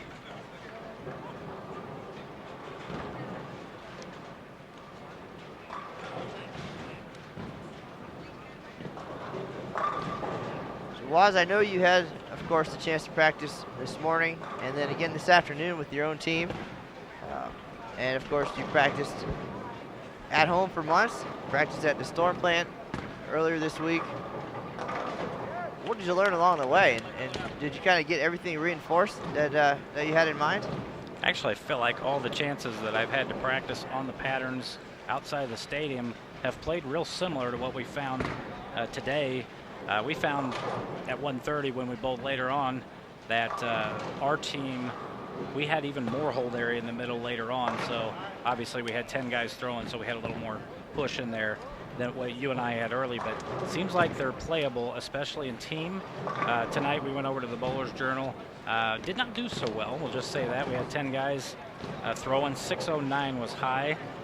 We found them playing pretty tough. You move each pair, or each game you move a pair to the right. Each pair got a little tighter, and we didn't play them very well. But overall, the practices have seemed to play what looks like we've seen out on the lanes. And we had another group out here just a couple of days ago, shot 32.75, and it's pretty consistent from what we saw how they were throwing. Always good to take advantage of those opportunities, and track showcase lanes available for your team to practice. Up to 10 guys for an hour for $125. Very reasonable, especially if that translates to higher scores upstairs on the main lanes. And I feel like I won an eagle today downstairs on the showcase lanes, and certainly will give it my best next Friday when we hit the main stage here for the team event. Always a little different feel with the high ceilings and the lights coming on. Yeah, and it was great to bowl with you. I appreciate that opportunity. Any chance you can get on the lanes a little more out here, invaluable practice. And actually, I thought you threw the ball very well, very smooth. I know you don't get to bowl a whole lot, but everything looked like you've got everything in time, and I think you're going to do well. I do appreciate that. Bowling with a new group myself this time around, and definitely don't want to let them down. Very talented group. That does include on our companion team, Zeke Bate, who we mentioned is in the building, the defending regular singles champ. So looking forward to that. We'll have our team event, and then we'll have Zeke's doubles and singles on the next day on our Bowl TV. So a lot of excitement, a lot of great bowlers coming to town. And of course, the Waz will take his shot tomorrow afternoon at 3 p.m. Yeah, we're looking forward to it probably more than any year. We've been working hard the last couple of years, getting a little better team each year, and a little more harder practice when we've come out here. A lot of times we've come out here and just basically gotten out on the lanes, and I think this year we got a shot to do a lot better. Well, now that you guys have seen the pattern in different places, and you're now watching one of the best, Fero Williams, and taking mental notes, I'm sure. Do you guys have a strategy going in for tomorrow? Yeah, we're working on same thing a lot of teams are. We've been trying to go straight up 10 early on, and not necessarily with a lot of surface, but trying to keep everybody right, especially in team event. And, you know, we've seen some of the streams, and especially with the Lodge Lane 2 guys, they seem to have a bunch of area built up in the middle, and obviously with 10 bowlers of their caliber, they were able to break their lanes down correctly, and they created that room. So that's what we're going to try. We're going to try to keep everybody right. We've had the same tendency over the years to get too far left too early, just like a lot of teams, and probably try to carry that over a little bit into singles and doubles, a little bit less obviously with 4 or 6 bowlers on each lane or each pair, and less transition. Well, you've checked in on just about every one of our broadcasts, and we've certainly had some good ones, some great scores, some great players, and then some that have maybe taught you what not to do. But anybody really stand out to you? I know you saw Lodge Lanes in person, but anything stand out along the way is that you found it extremely valuable, one way or the other? Well, seeing the guys early on, how they're breaking it down, and the communication. I see a lot of teams really not talk a whole lot, but the guys you have on the stream are usually higher caliber bowlers, obviously, and just seeing them communicate, I think that's more important than a lot of people think about, because everybody wants to think about their own game, what they're doing right or wrong, and of course the results that are coming from it. I think the communication is a big key in this tournament. Obviously you need to work with your team on how to break down the lanes, and also my favorite stream was probably the one where you guys were up till about 5 in the morning and really nothing was going on in that stream. I thought you guys did an excellent job of keeping that going in a kind of a rough time. Well, we do appreciate that, and it just, you never know. It could be, anything can happen. It could be so exciting. We could have our next Matt McNeil 300 847, or, an 1150 in doubles, and trying to keep it all together until the wee hours of the night. But most of our choices are great bowlers with a lot of potential or previous success, and sometimes it goes your way, sometimes not so much. Yeah, and you guys do a good job of getting those teams, because I know how hard it is to pick and choose, and you can only do so much because everybody wants to see, everybody bowling. Even sometimes you'll put somebody on in doubles and singles, and people are saying, well, why aren't they on a team? And then also some teams get left out. That's, it's going to happen. So I think you guys do a good job. Obviously, it would be a goal of ours at some point down the lane if we prove worthy enough and start hiring our scores a little bit. We would love to be on the stream at some time. Well, so many talented teams coming through, as you know. You get many of the bowlers on your show every week after their success, and just so many options out there, and we try to mix it up, have a good variety. Some of our defending champions, if not all of them, if time permits. Of course, we have to mix that in with other events like the Lucas Wiseman on the road this week at the USBC Senior Masters. Have minimal overlap issues, so that's good for this week. But a lot of good teams, again, out of the mix, but always on the radar. And we're always ready for the next excitement or the next big team to emerge. Only so many hours in the day. Fero Williams, big finish there, 279 after a 221 start. So he promised to show, and he has delivered. And helps his team to a 1091 effort here in game 2, 2067 after 2. A little bit of a slow start, but got things moving and grooving here in game 2. And Double D Marketing Group, again, these two teams did not know each other coming in. And two very talented teams getting paired up, so that worked out to their advantage. It could have been anybody. We've seen some teams, PJ Haggerty, come in without a companion team. Sometimes that's how it works out. But looking for a big finish here from the king of 60 feet. And right now, Benjamin Corona is trying to polish off this 1,000 game for his team. That's 4 in a row.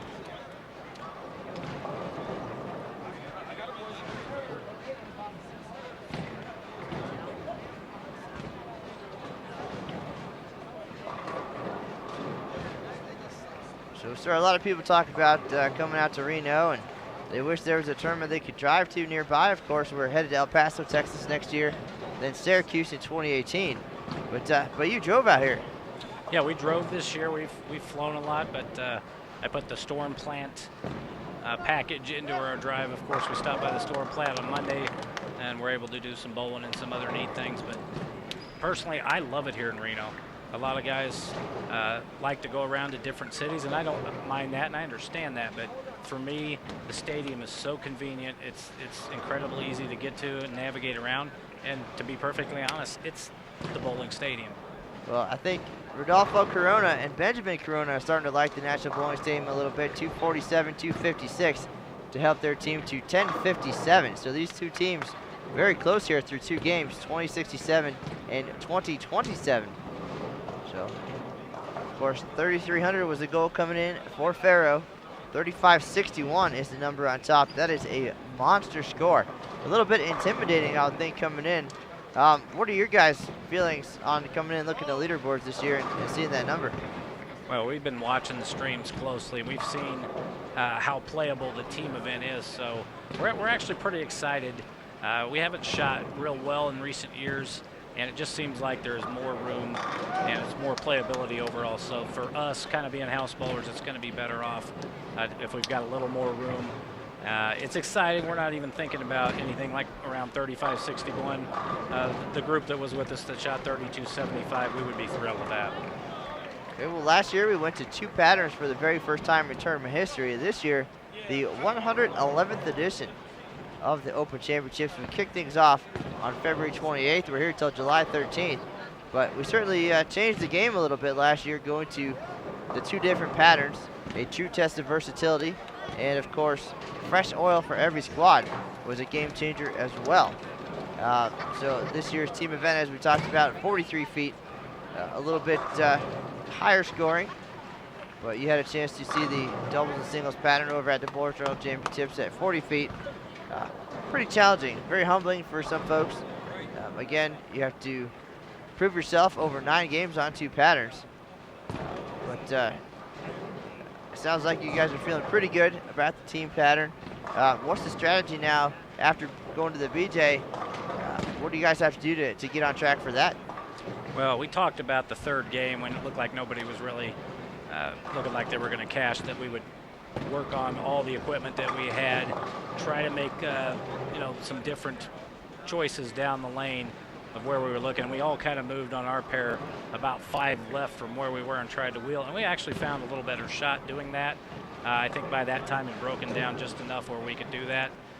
Definitely trickier. Obviously, the scores are lower over there, and scores in doubles and singles, or especially in the doubles part, are lower overall. So I think it's just going to depend when we get over there, when we get on the lanes and get our practice session in. We're probably having a less of a plan for doubles and singles than we do for team.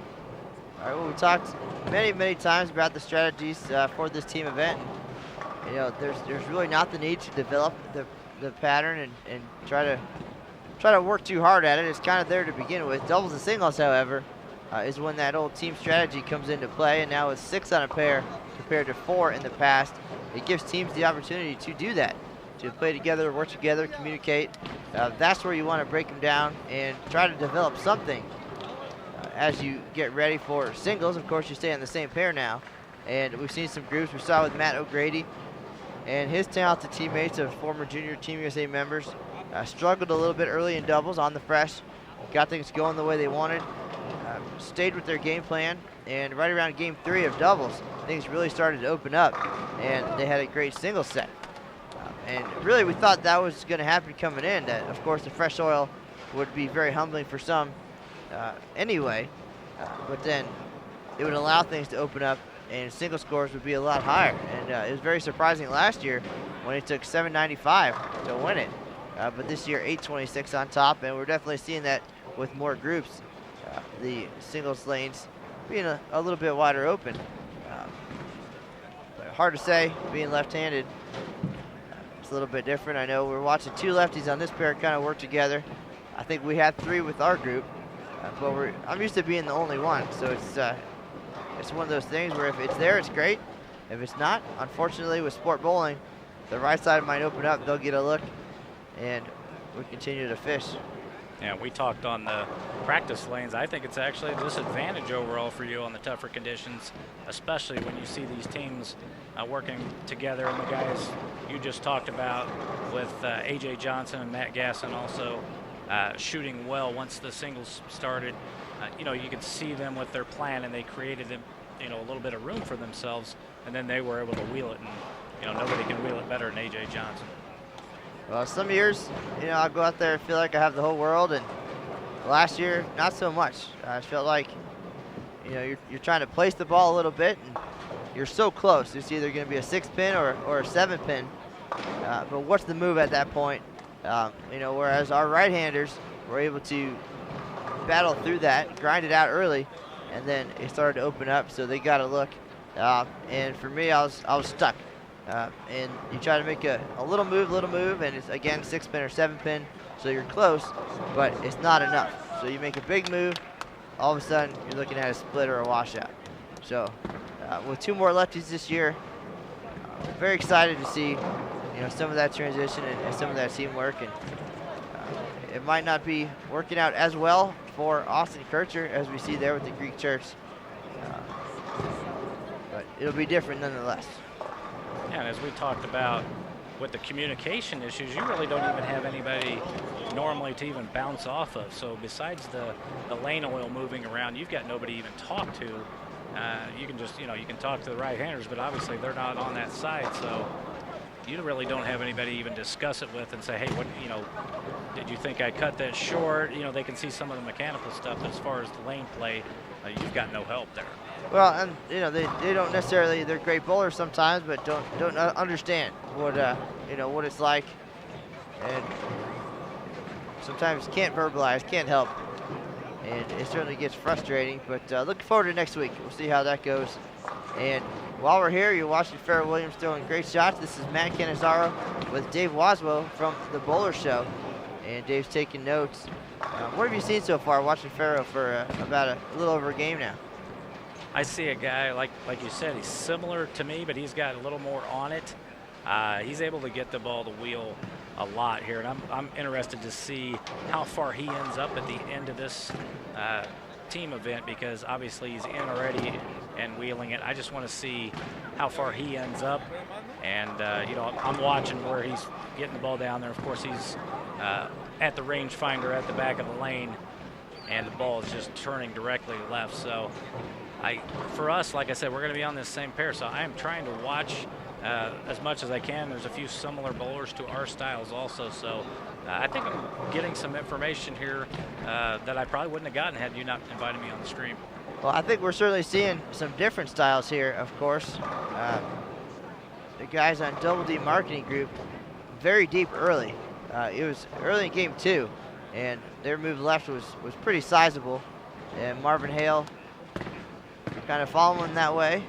We got the 2 left-handers, and we expected Fero to be able to wheel it pretty good. But a good variety, good. Again, sometimes we learn what the right things to do are. Sometimes we see maybe what we shouldn't do. But what the Coronas are doing is striking quite a bit, 240, 250 in game 2, but Fero also 279.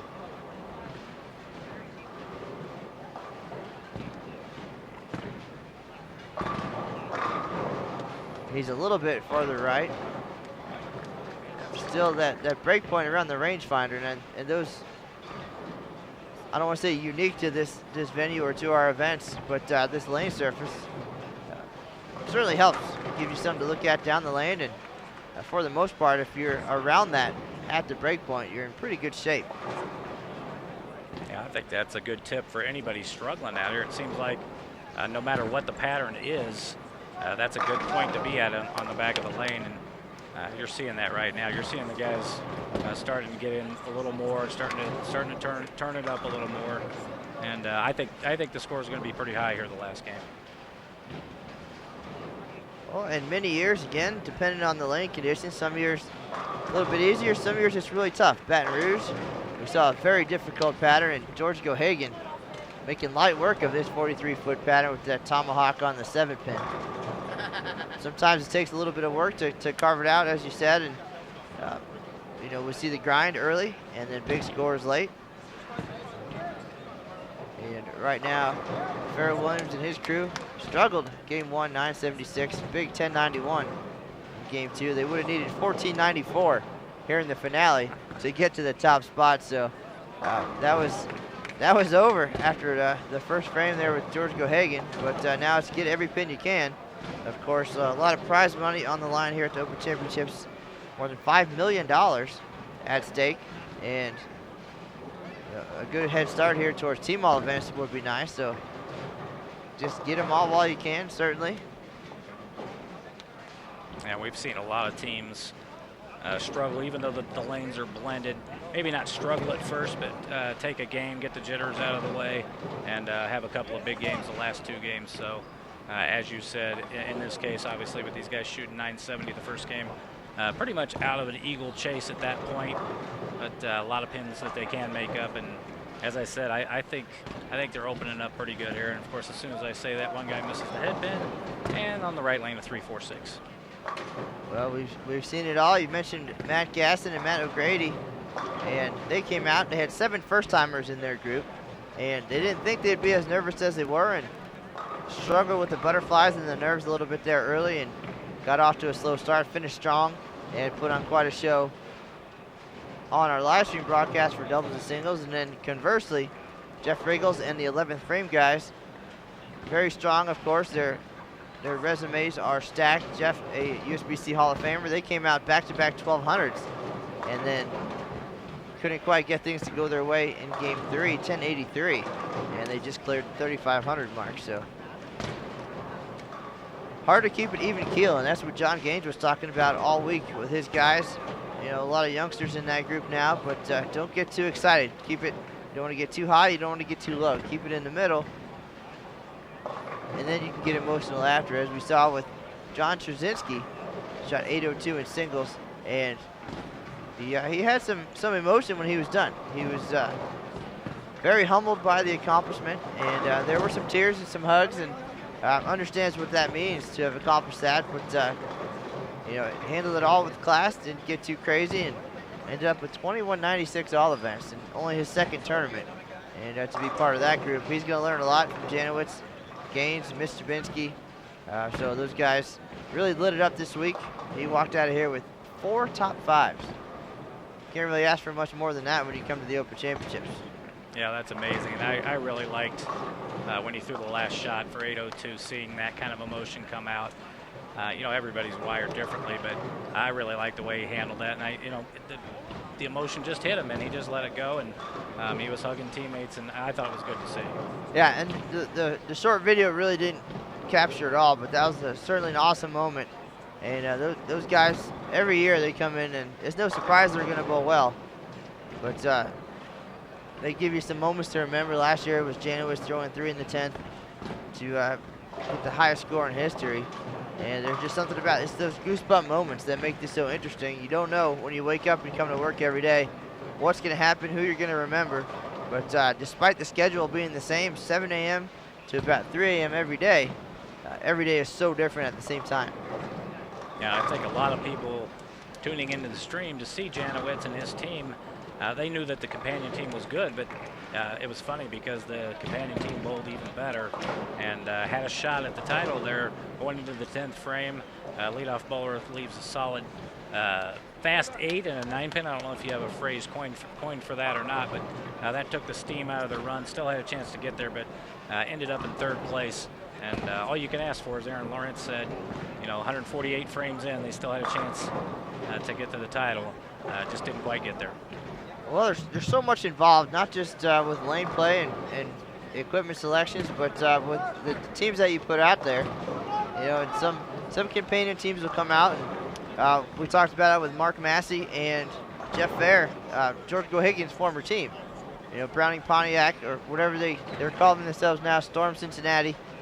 They actually split their companion teams because the way that they all bowl together, it was hurting them as far as the way the lanes were breaking down. So they decided to split up, and they brought on additional companion teams just so they knew who they were bowling with. obviously can work together to a point. But again, you know, some groups, it's 5 very strong bowlers and then maybe some ladies to help break the lanes down. The ladies are going to play a little bit straighter. That will help carve up the outside part of the lane, give them some miss room to the right. Some groups come with nobody. Yeah, and I think in past years it was always get a lot of surface, grind out an area to the right, and then gradually move into the oil that you haven't hit for a while. But lately, the last couple of years, it hasn't been quite as much that way, and I've actually heard a lot of teams, a lot of the better teams thinking they don't want 10 guys rolling over each other in the same spot. They were actually creating too much wet dry, and that's been kind of the prevalent plan for some teams. It's hard to tell, you know, whether you're a team you want everybody kind of in the same area, or you want to be a little bit different parts of the lane. And as you said, they're kind of blended already in teams, so I think it's less now that you need to have all the guys throwing in the same spot. Well, and every year we have a different pattern, different strategy, of course, but for the Lodge Lanes guys, it's 10 guys as one. That is their goal. It's not, you know, one team and then a weaker team for strategic reasons. It is 2 contenders. Either team, as we saw, can get it done. Last year it was Lodge Lanes 2 taking home the title. This year it was Lodge Lanes kids making a run. We'll see. They're looking forward to a long career together. They got a nice group. Might even add to it in the future, make it a Lodge Lanes Incorporated. We'll see. But we're seeing a little bit different strategy here tonight.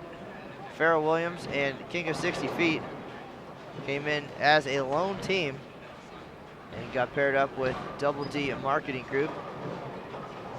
Game 2, big for both teams. 1091 for Fero, 1057 for Double D, but things not going quite as well here in Game 3. We just saw Marvin Hale with the 710, Fero with the 4-pin, so things getting a little bit interesting. Not a whole lot of strikes on the board. So some, as I predicted. Some would say the lanes are going to open up, and we kind of talked earlier with some folks getting really deep early.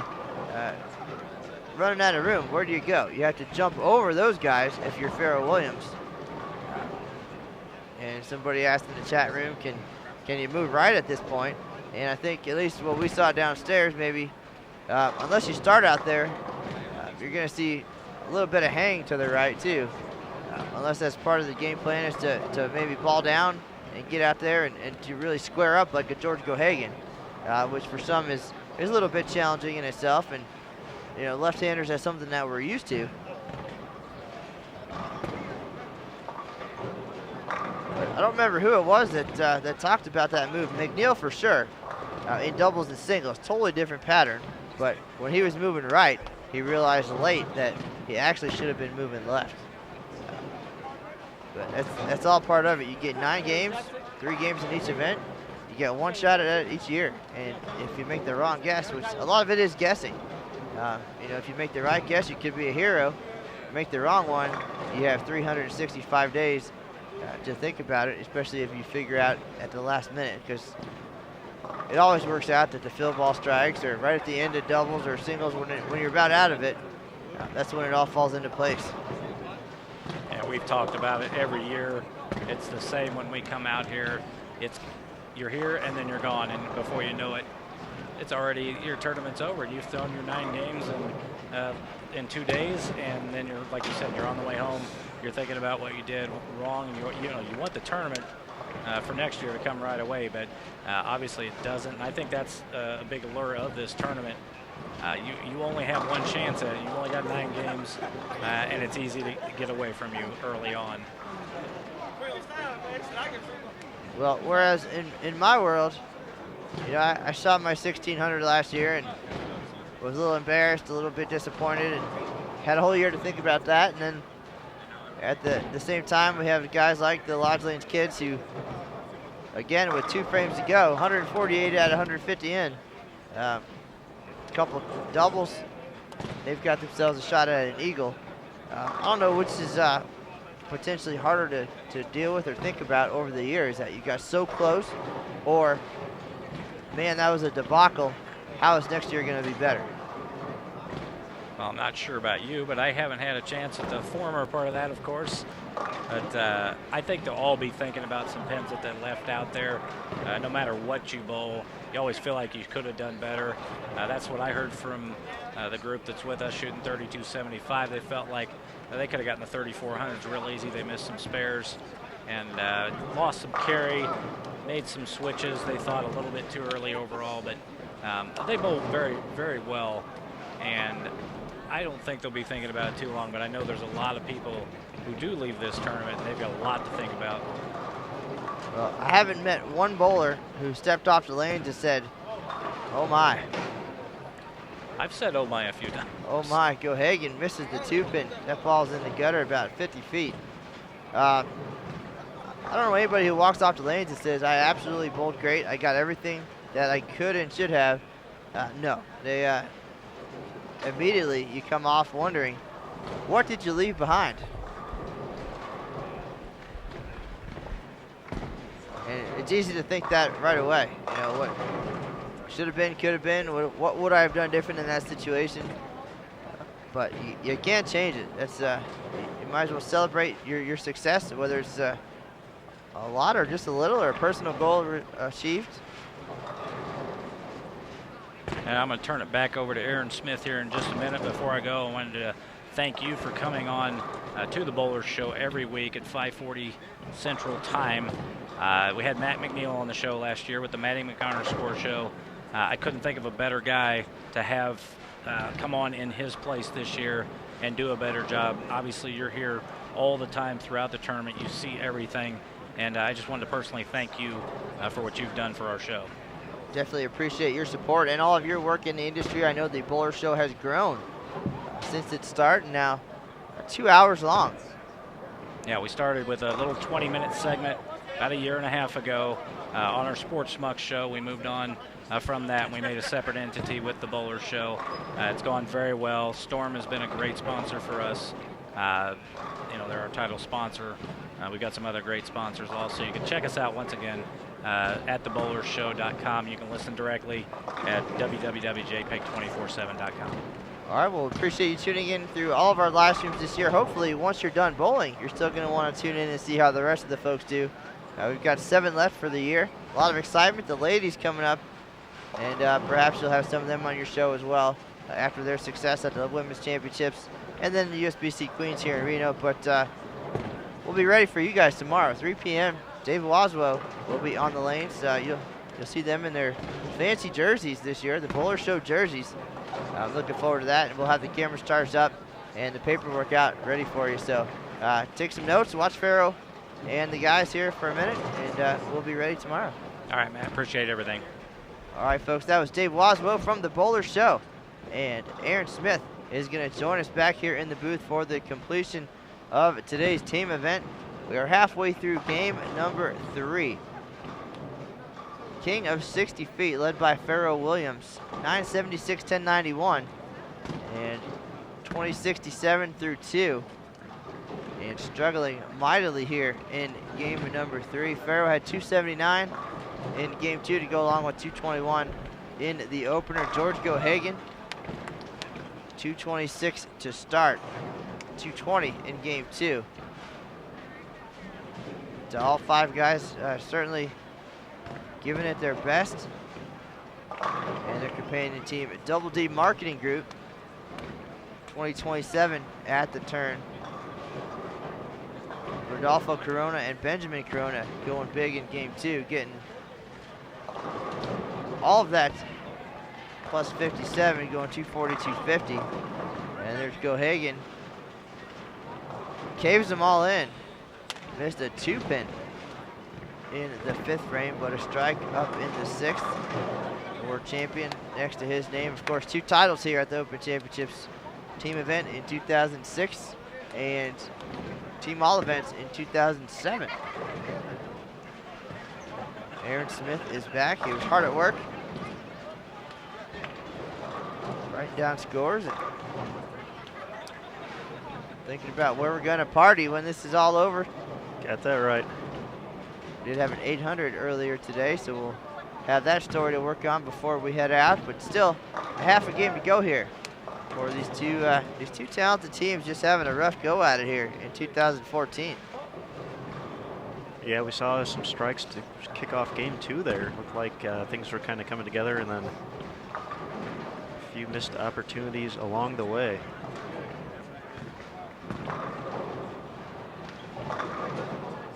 Of course, Fero making the run at 300 there, trying to add another one to the resume. Came up a little bit short, but gotta be happy making the turn at 500.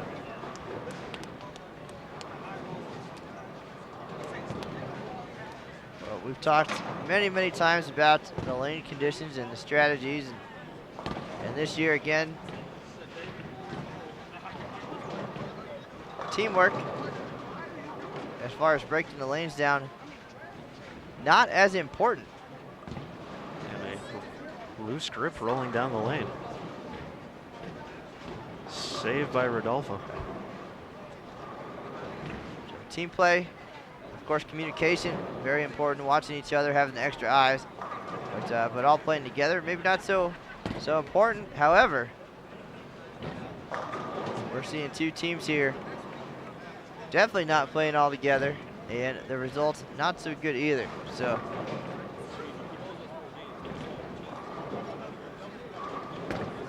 Double D Marketing finding some strikes early on here. Only 2 doubles up there for King of 60 Feet so far here in game number 3. Once again, thanks to the Waz, Dave Wazwo, sitting in and imparting his wisdom on the good folks in the chat room. Dave taken to the lanes tomorrow night, I believe. Tomorrow at 3 p.m. Or during the day tomorrow. They'll be done just in time for you to take their picture. That's the plan. So here's Fero now again, 221, 279. Cannot be upset about that. He's looking to finish strong here. Nice double there. Yeah, bounced back nicely after that rough 4-9. The 10th frame, game 1, to drop him to that 220. Saw 255 out there.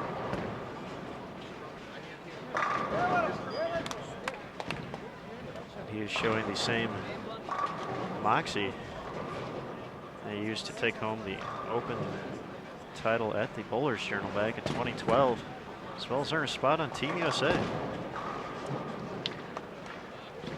Doug Rice having a much better game 3, and trying to get a similar look to Fero, but just doesn't have the ball speed to get the ball down the lane, and is looking at the 310 after going high. Gohagan with the double.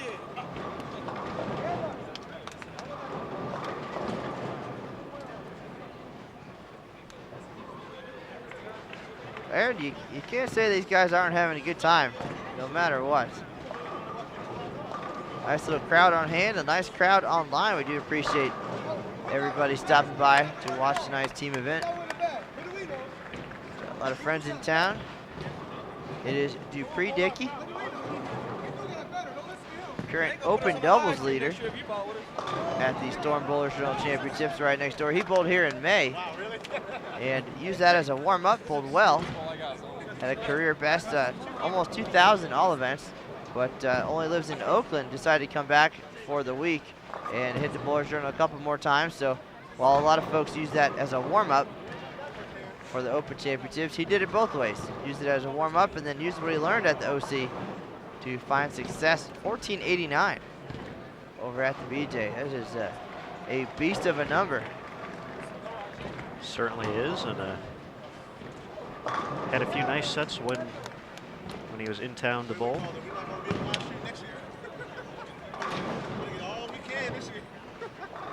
And came back and put together a big 750.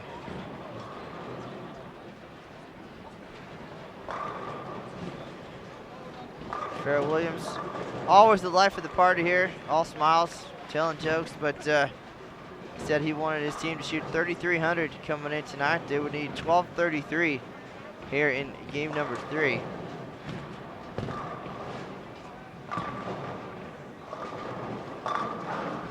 Saw a big score earlier. Another team made a run at 3,500. That team included Chris Nielsen, who shot the 800, and the team also featured the legend Harry Sullen's in the house. I'm not sure if he was kind of curious on his time. I figured he'd be a little bit south of here at the Senior Masters. Pretty sure that he started the week there, but It didn't go so well. sounded like it didn't go well. I could be completely wrong. So However, that's pretty close timing.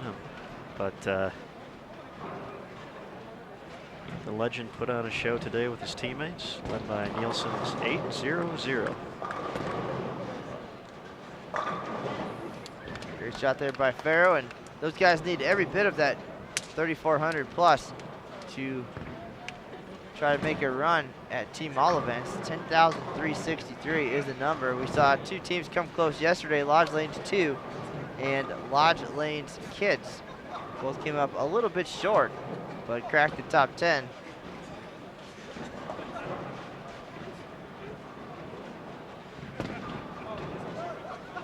$10,000 is a big number, even on a house shot. That's true. Tough to have all 5 guys average about plus 200, unless I draft them, and then they shoot way more than that. So.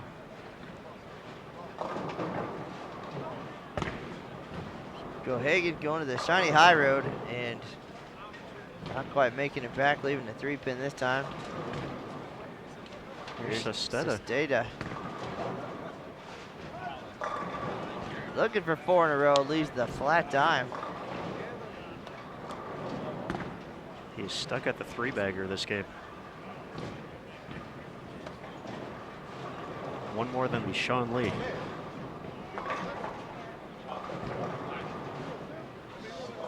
Sean Lee, the king of the double. Double machine. Game 2. Team event. Just 2 days ago here, live on Bowl TV. Well, Aaron, Mr. Monticelli in the chat room tells us Harry did not bowl in the Senior Masters, which would make sense because had he bowled well, he would have missed his team spot here. So I know that he was there, and I know he was talking yesterday about seeing some of the scores. So there you have it. He was watching and then made his way to Reno. The legend. And many others watching at home online. Our associate Lucas Wiseman has been there all week long, bringing you the qualifying and today's match play action. He'll be back on the air tomorrow, as I believe there's 12 players remaining. 12 is the number. 4 left in the winner's bracket, including Amleto, Walter Ray, and 8 still alive in the eliminator, including defending champion, or I believe defending champion. I actually didn't see how it ended. I was here putting together the live stream and watching 800s. So I think Weber was matched up against Darren Peters, who also had a very nice run at the 2014 Open Championships. I'm going to open Lucas Wiseman's I'm not even going to try it. Just a great article. How about that? It wasn't going to happen.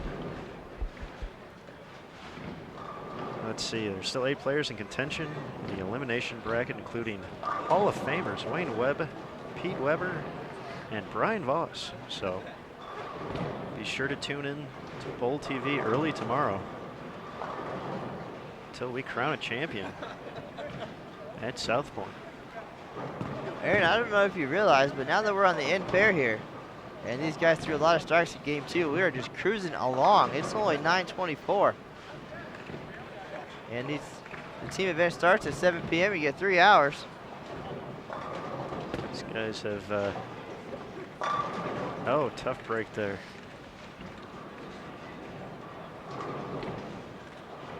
Stuffing the 8.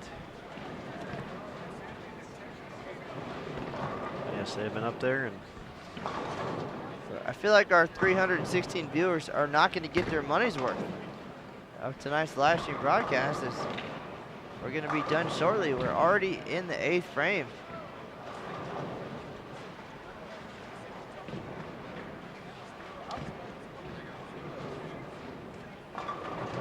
These guys will be back on the lanes tomorrow, Fero and crew, 10:30 p.m. Should they make a memory, Aaron Smith will be on hand to get their thoughts. We'll share that with you on bull.com as we do every time. Yesterday's excitement, John Trzynski's 802 in singles. You can read all about that on bull.com. I do tend to get a little bit wordy. That is there's quite a story. It's lengthy. I've already had one person tell me they tried to read my blog, but on your phone, it looks like it's going to go on forever. And he missed some of the best parts, but I appreciate the support either way. You can say I put all the good stuff at the beginning. That's what you're supposed to do, the inverted pyramid. So that's what I learned, that's what I do, but you can read all about this year's Open and Women's Championships on bull.com. Each tournament has its own page, along with visiting our YouTube page, youtube.com/bulltv, and you can check out all of this year's live stream broadcasts as they are archived there. Some other great videos as well. And remember to follow us on Facebook and Twitter. The Sport of Bowling USBC, Matt Canizaro USBC on Facebook, and the official Open and Women's Championships Facebook page. And on Twitter, which we are new to this year, at USBC Matt, and at USBC Aaron. He was waiting to see what I was going to say there. I was in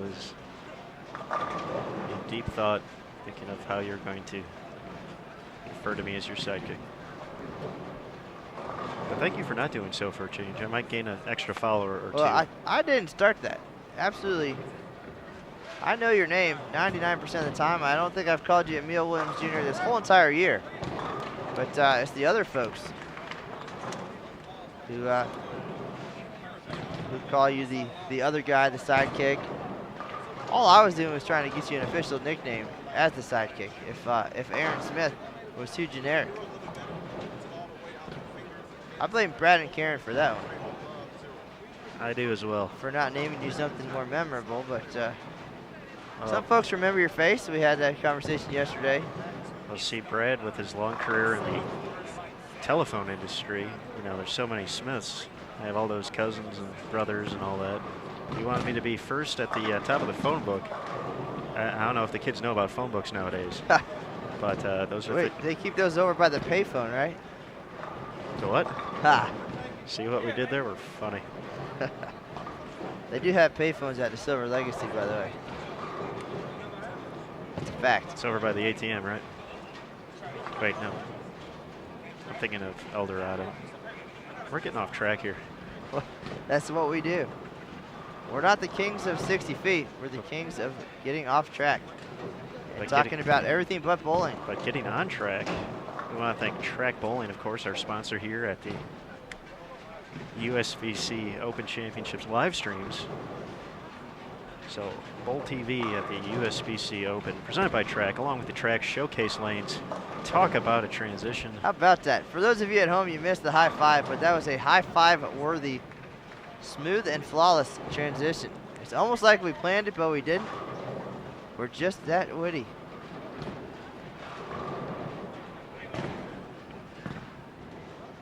All right, we are in 9th frame here.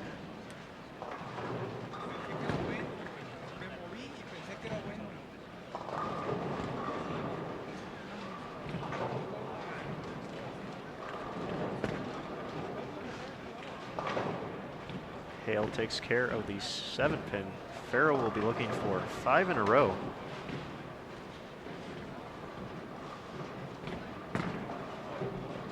Still has 259 out there on top of his 221 and 279 to start, so it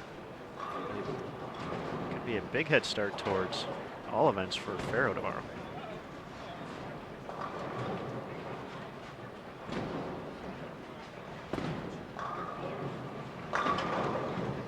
So we just got a heads up that George Gohagan has requested a piece of paper and a Sharpie. Fingers crossed that this turns out appropriate for Bull TV. How much does he need?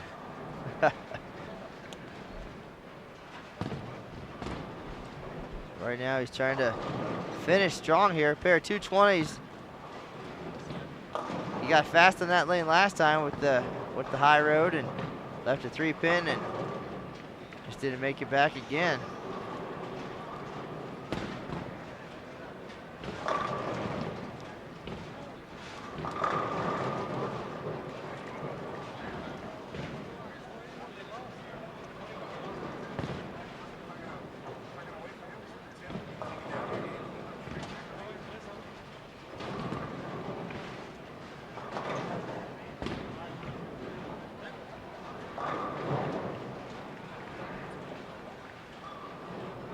Gohagan cleans up the 3-pin, and he's got a possible 205 out there with one more strike.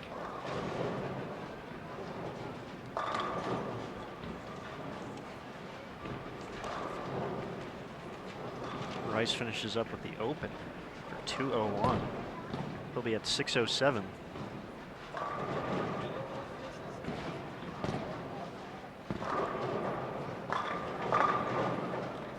GG3 finishes it off 205 for 651.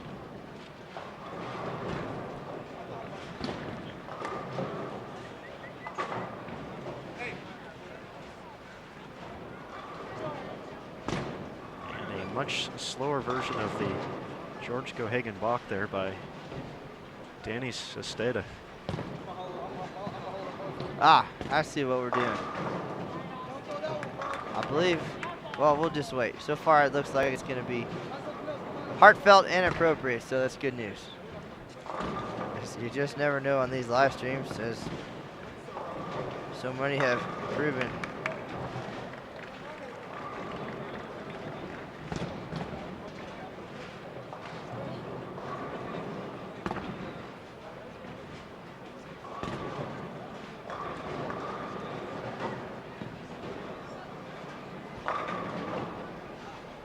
Looks like we got a ball stuck in the back.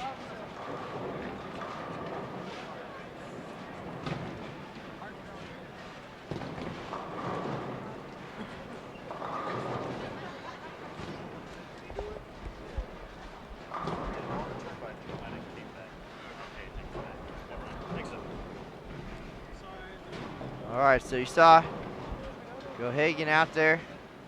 There was a note to Greg Thompson. Get well soon.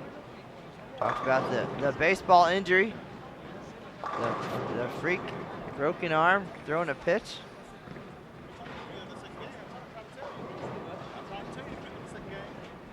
That ball go 100 feet. Come on.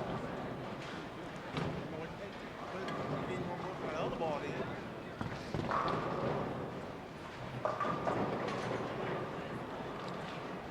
All right, the fast 8 for Sesteda puts him into 240s. So he'll get back to 600 after games of 169 and 199.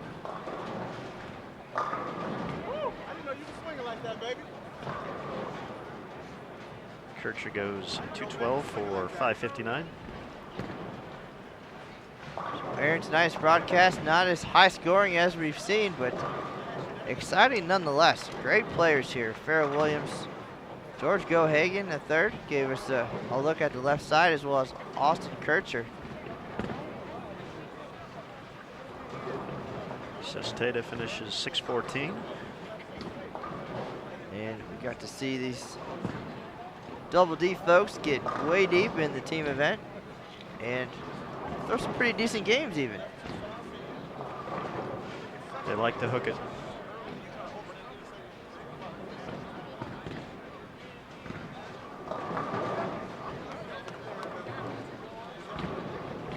When you can create angle, you can mix them up just like that.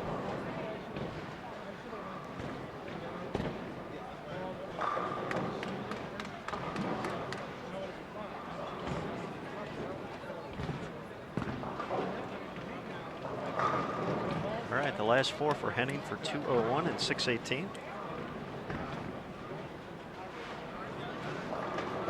Nice finish there for Henning after a little bit of a rough patch.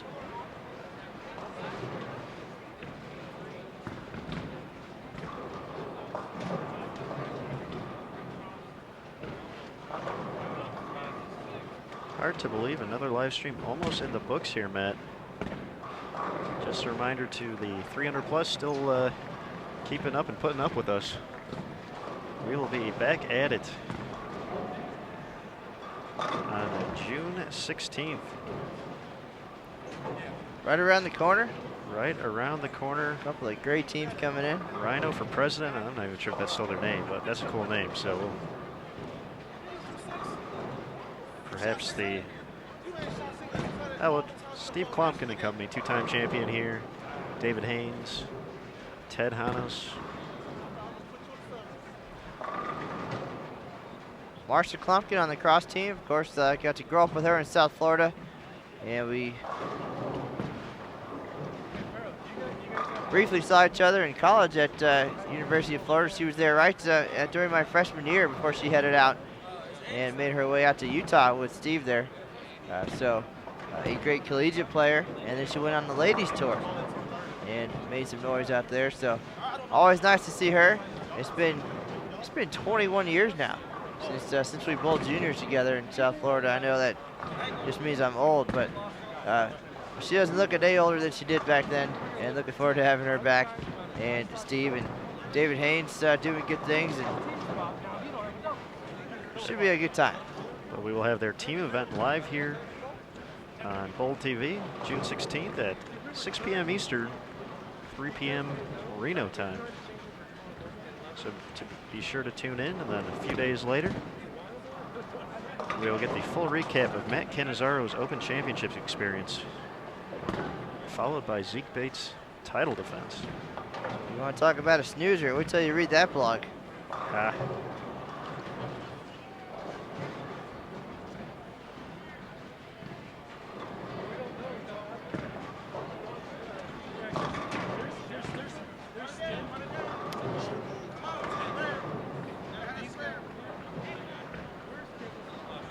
Lucas Wiseman will be back on the air tomorrow with the rest of match play at the USBC Senior Masters.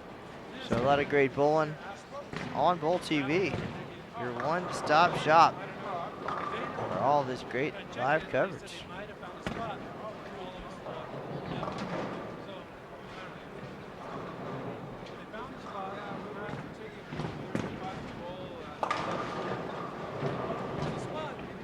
Fero cleans up the spare there, being the 230s. So once again, a nice start towards all events. Of course, the number on top there, 2273, set by Anthony Lacaza of Melrose Park, Illinois, member of the 2013 Team All Events champion. Continued the success here at the NBS, right here on Bowl TV. Few 760s and a 740 will get you there.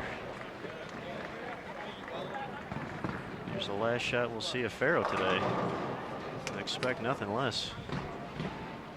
Feels pretty good about that. Polishes off that 737 series, 221, 279, 237 for the former Team USA member and gold medalist at the Tournament of the Americas.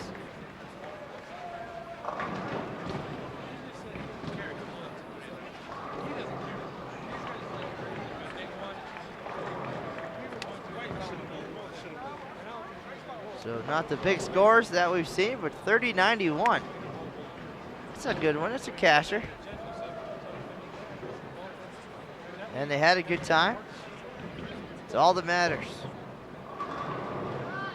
And he said earlier that before they leave town, they're going to lock in their dates and times for El Paso, Texas next year, the 2015 USBC Open Championships.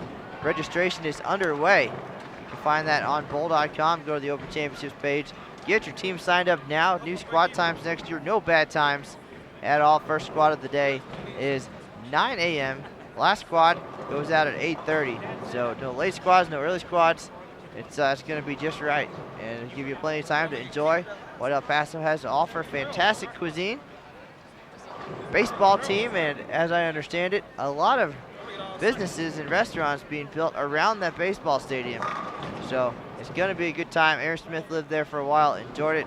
His team is already registered for next year. They're looking forward to it. And folks, Aaron's going to give you the rundown of the scores, but we're about done here. There's your final look at the scoreboards, 30-91 and 30-79. All right, for King of 60 feet, they were led by Fero Williams, 737, George Gohagan III, 651, Matt Henning, 618, Austin Kircher, 559, and Marvin Hale, 526. On to that 30-91. And to that 30-79 total for Double D Marketing. They're led by Benjamin Corona with 670, followed by Rodolfo Corona, 634. Danny Sesteda, 614. Doug Rice, 607. And Luis Salazar, 554. So, Matt, take care of business, sir.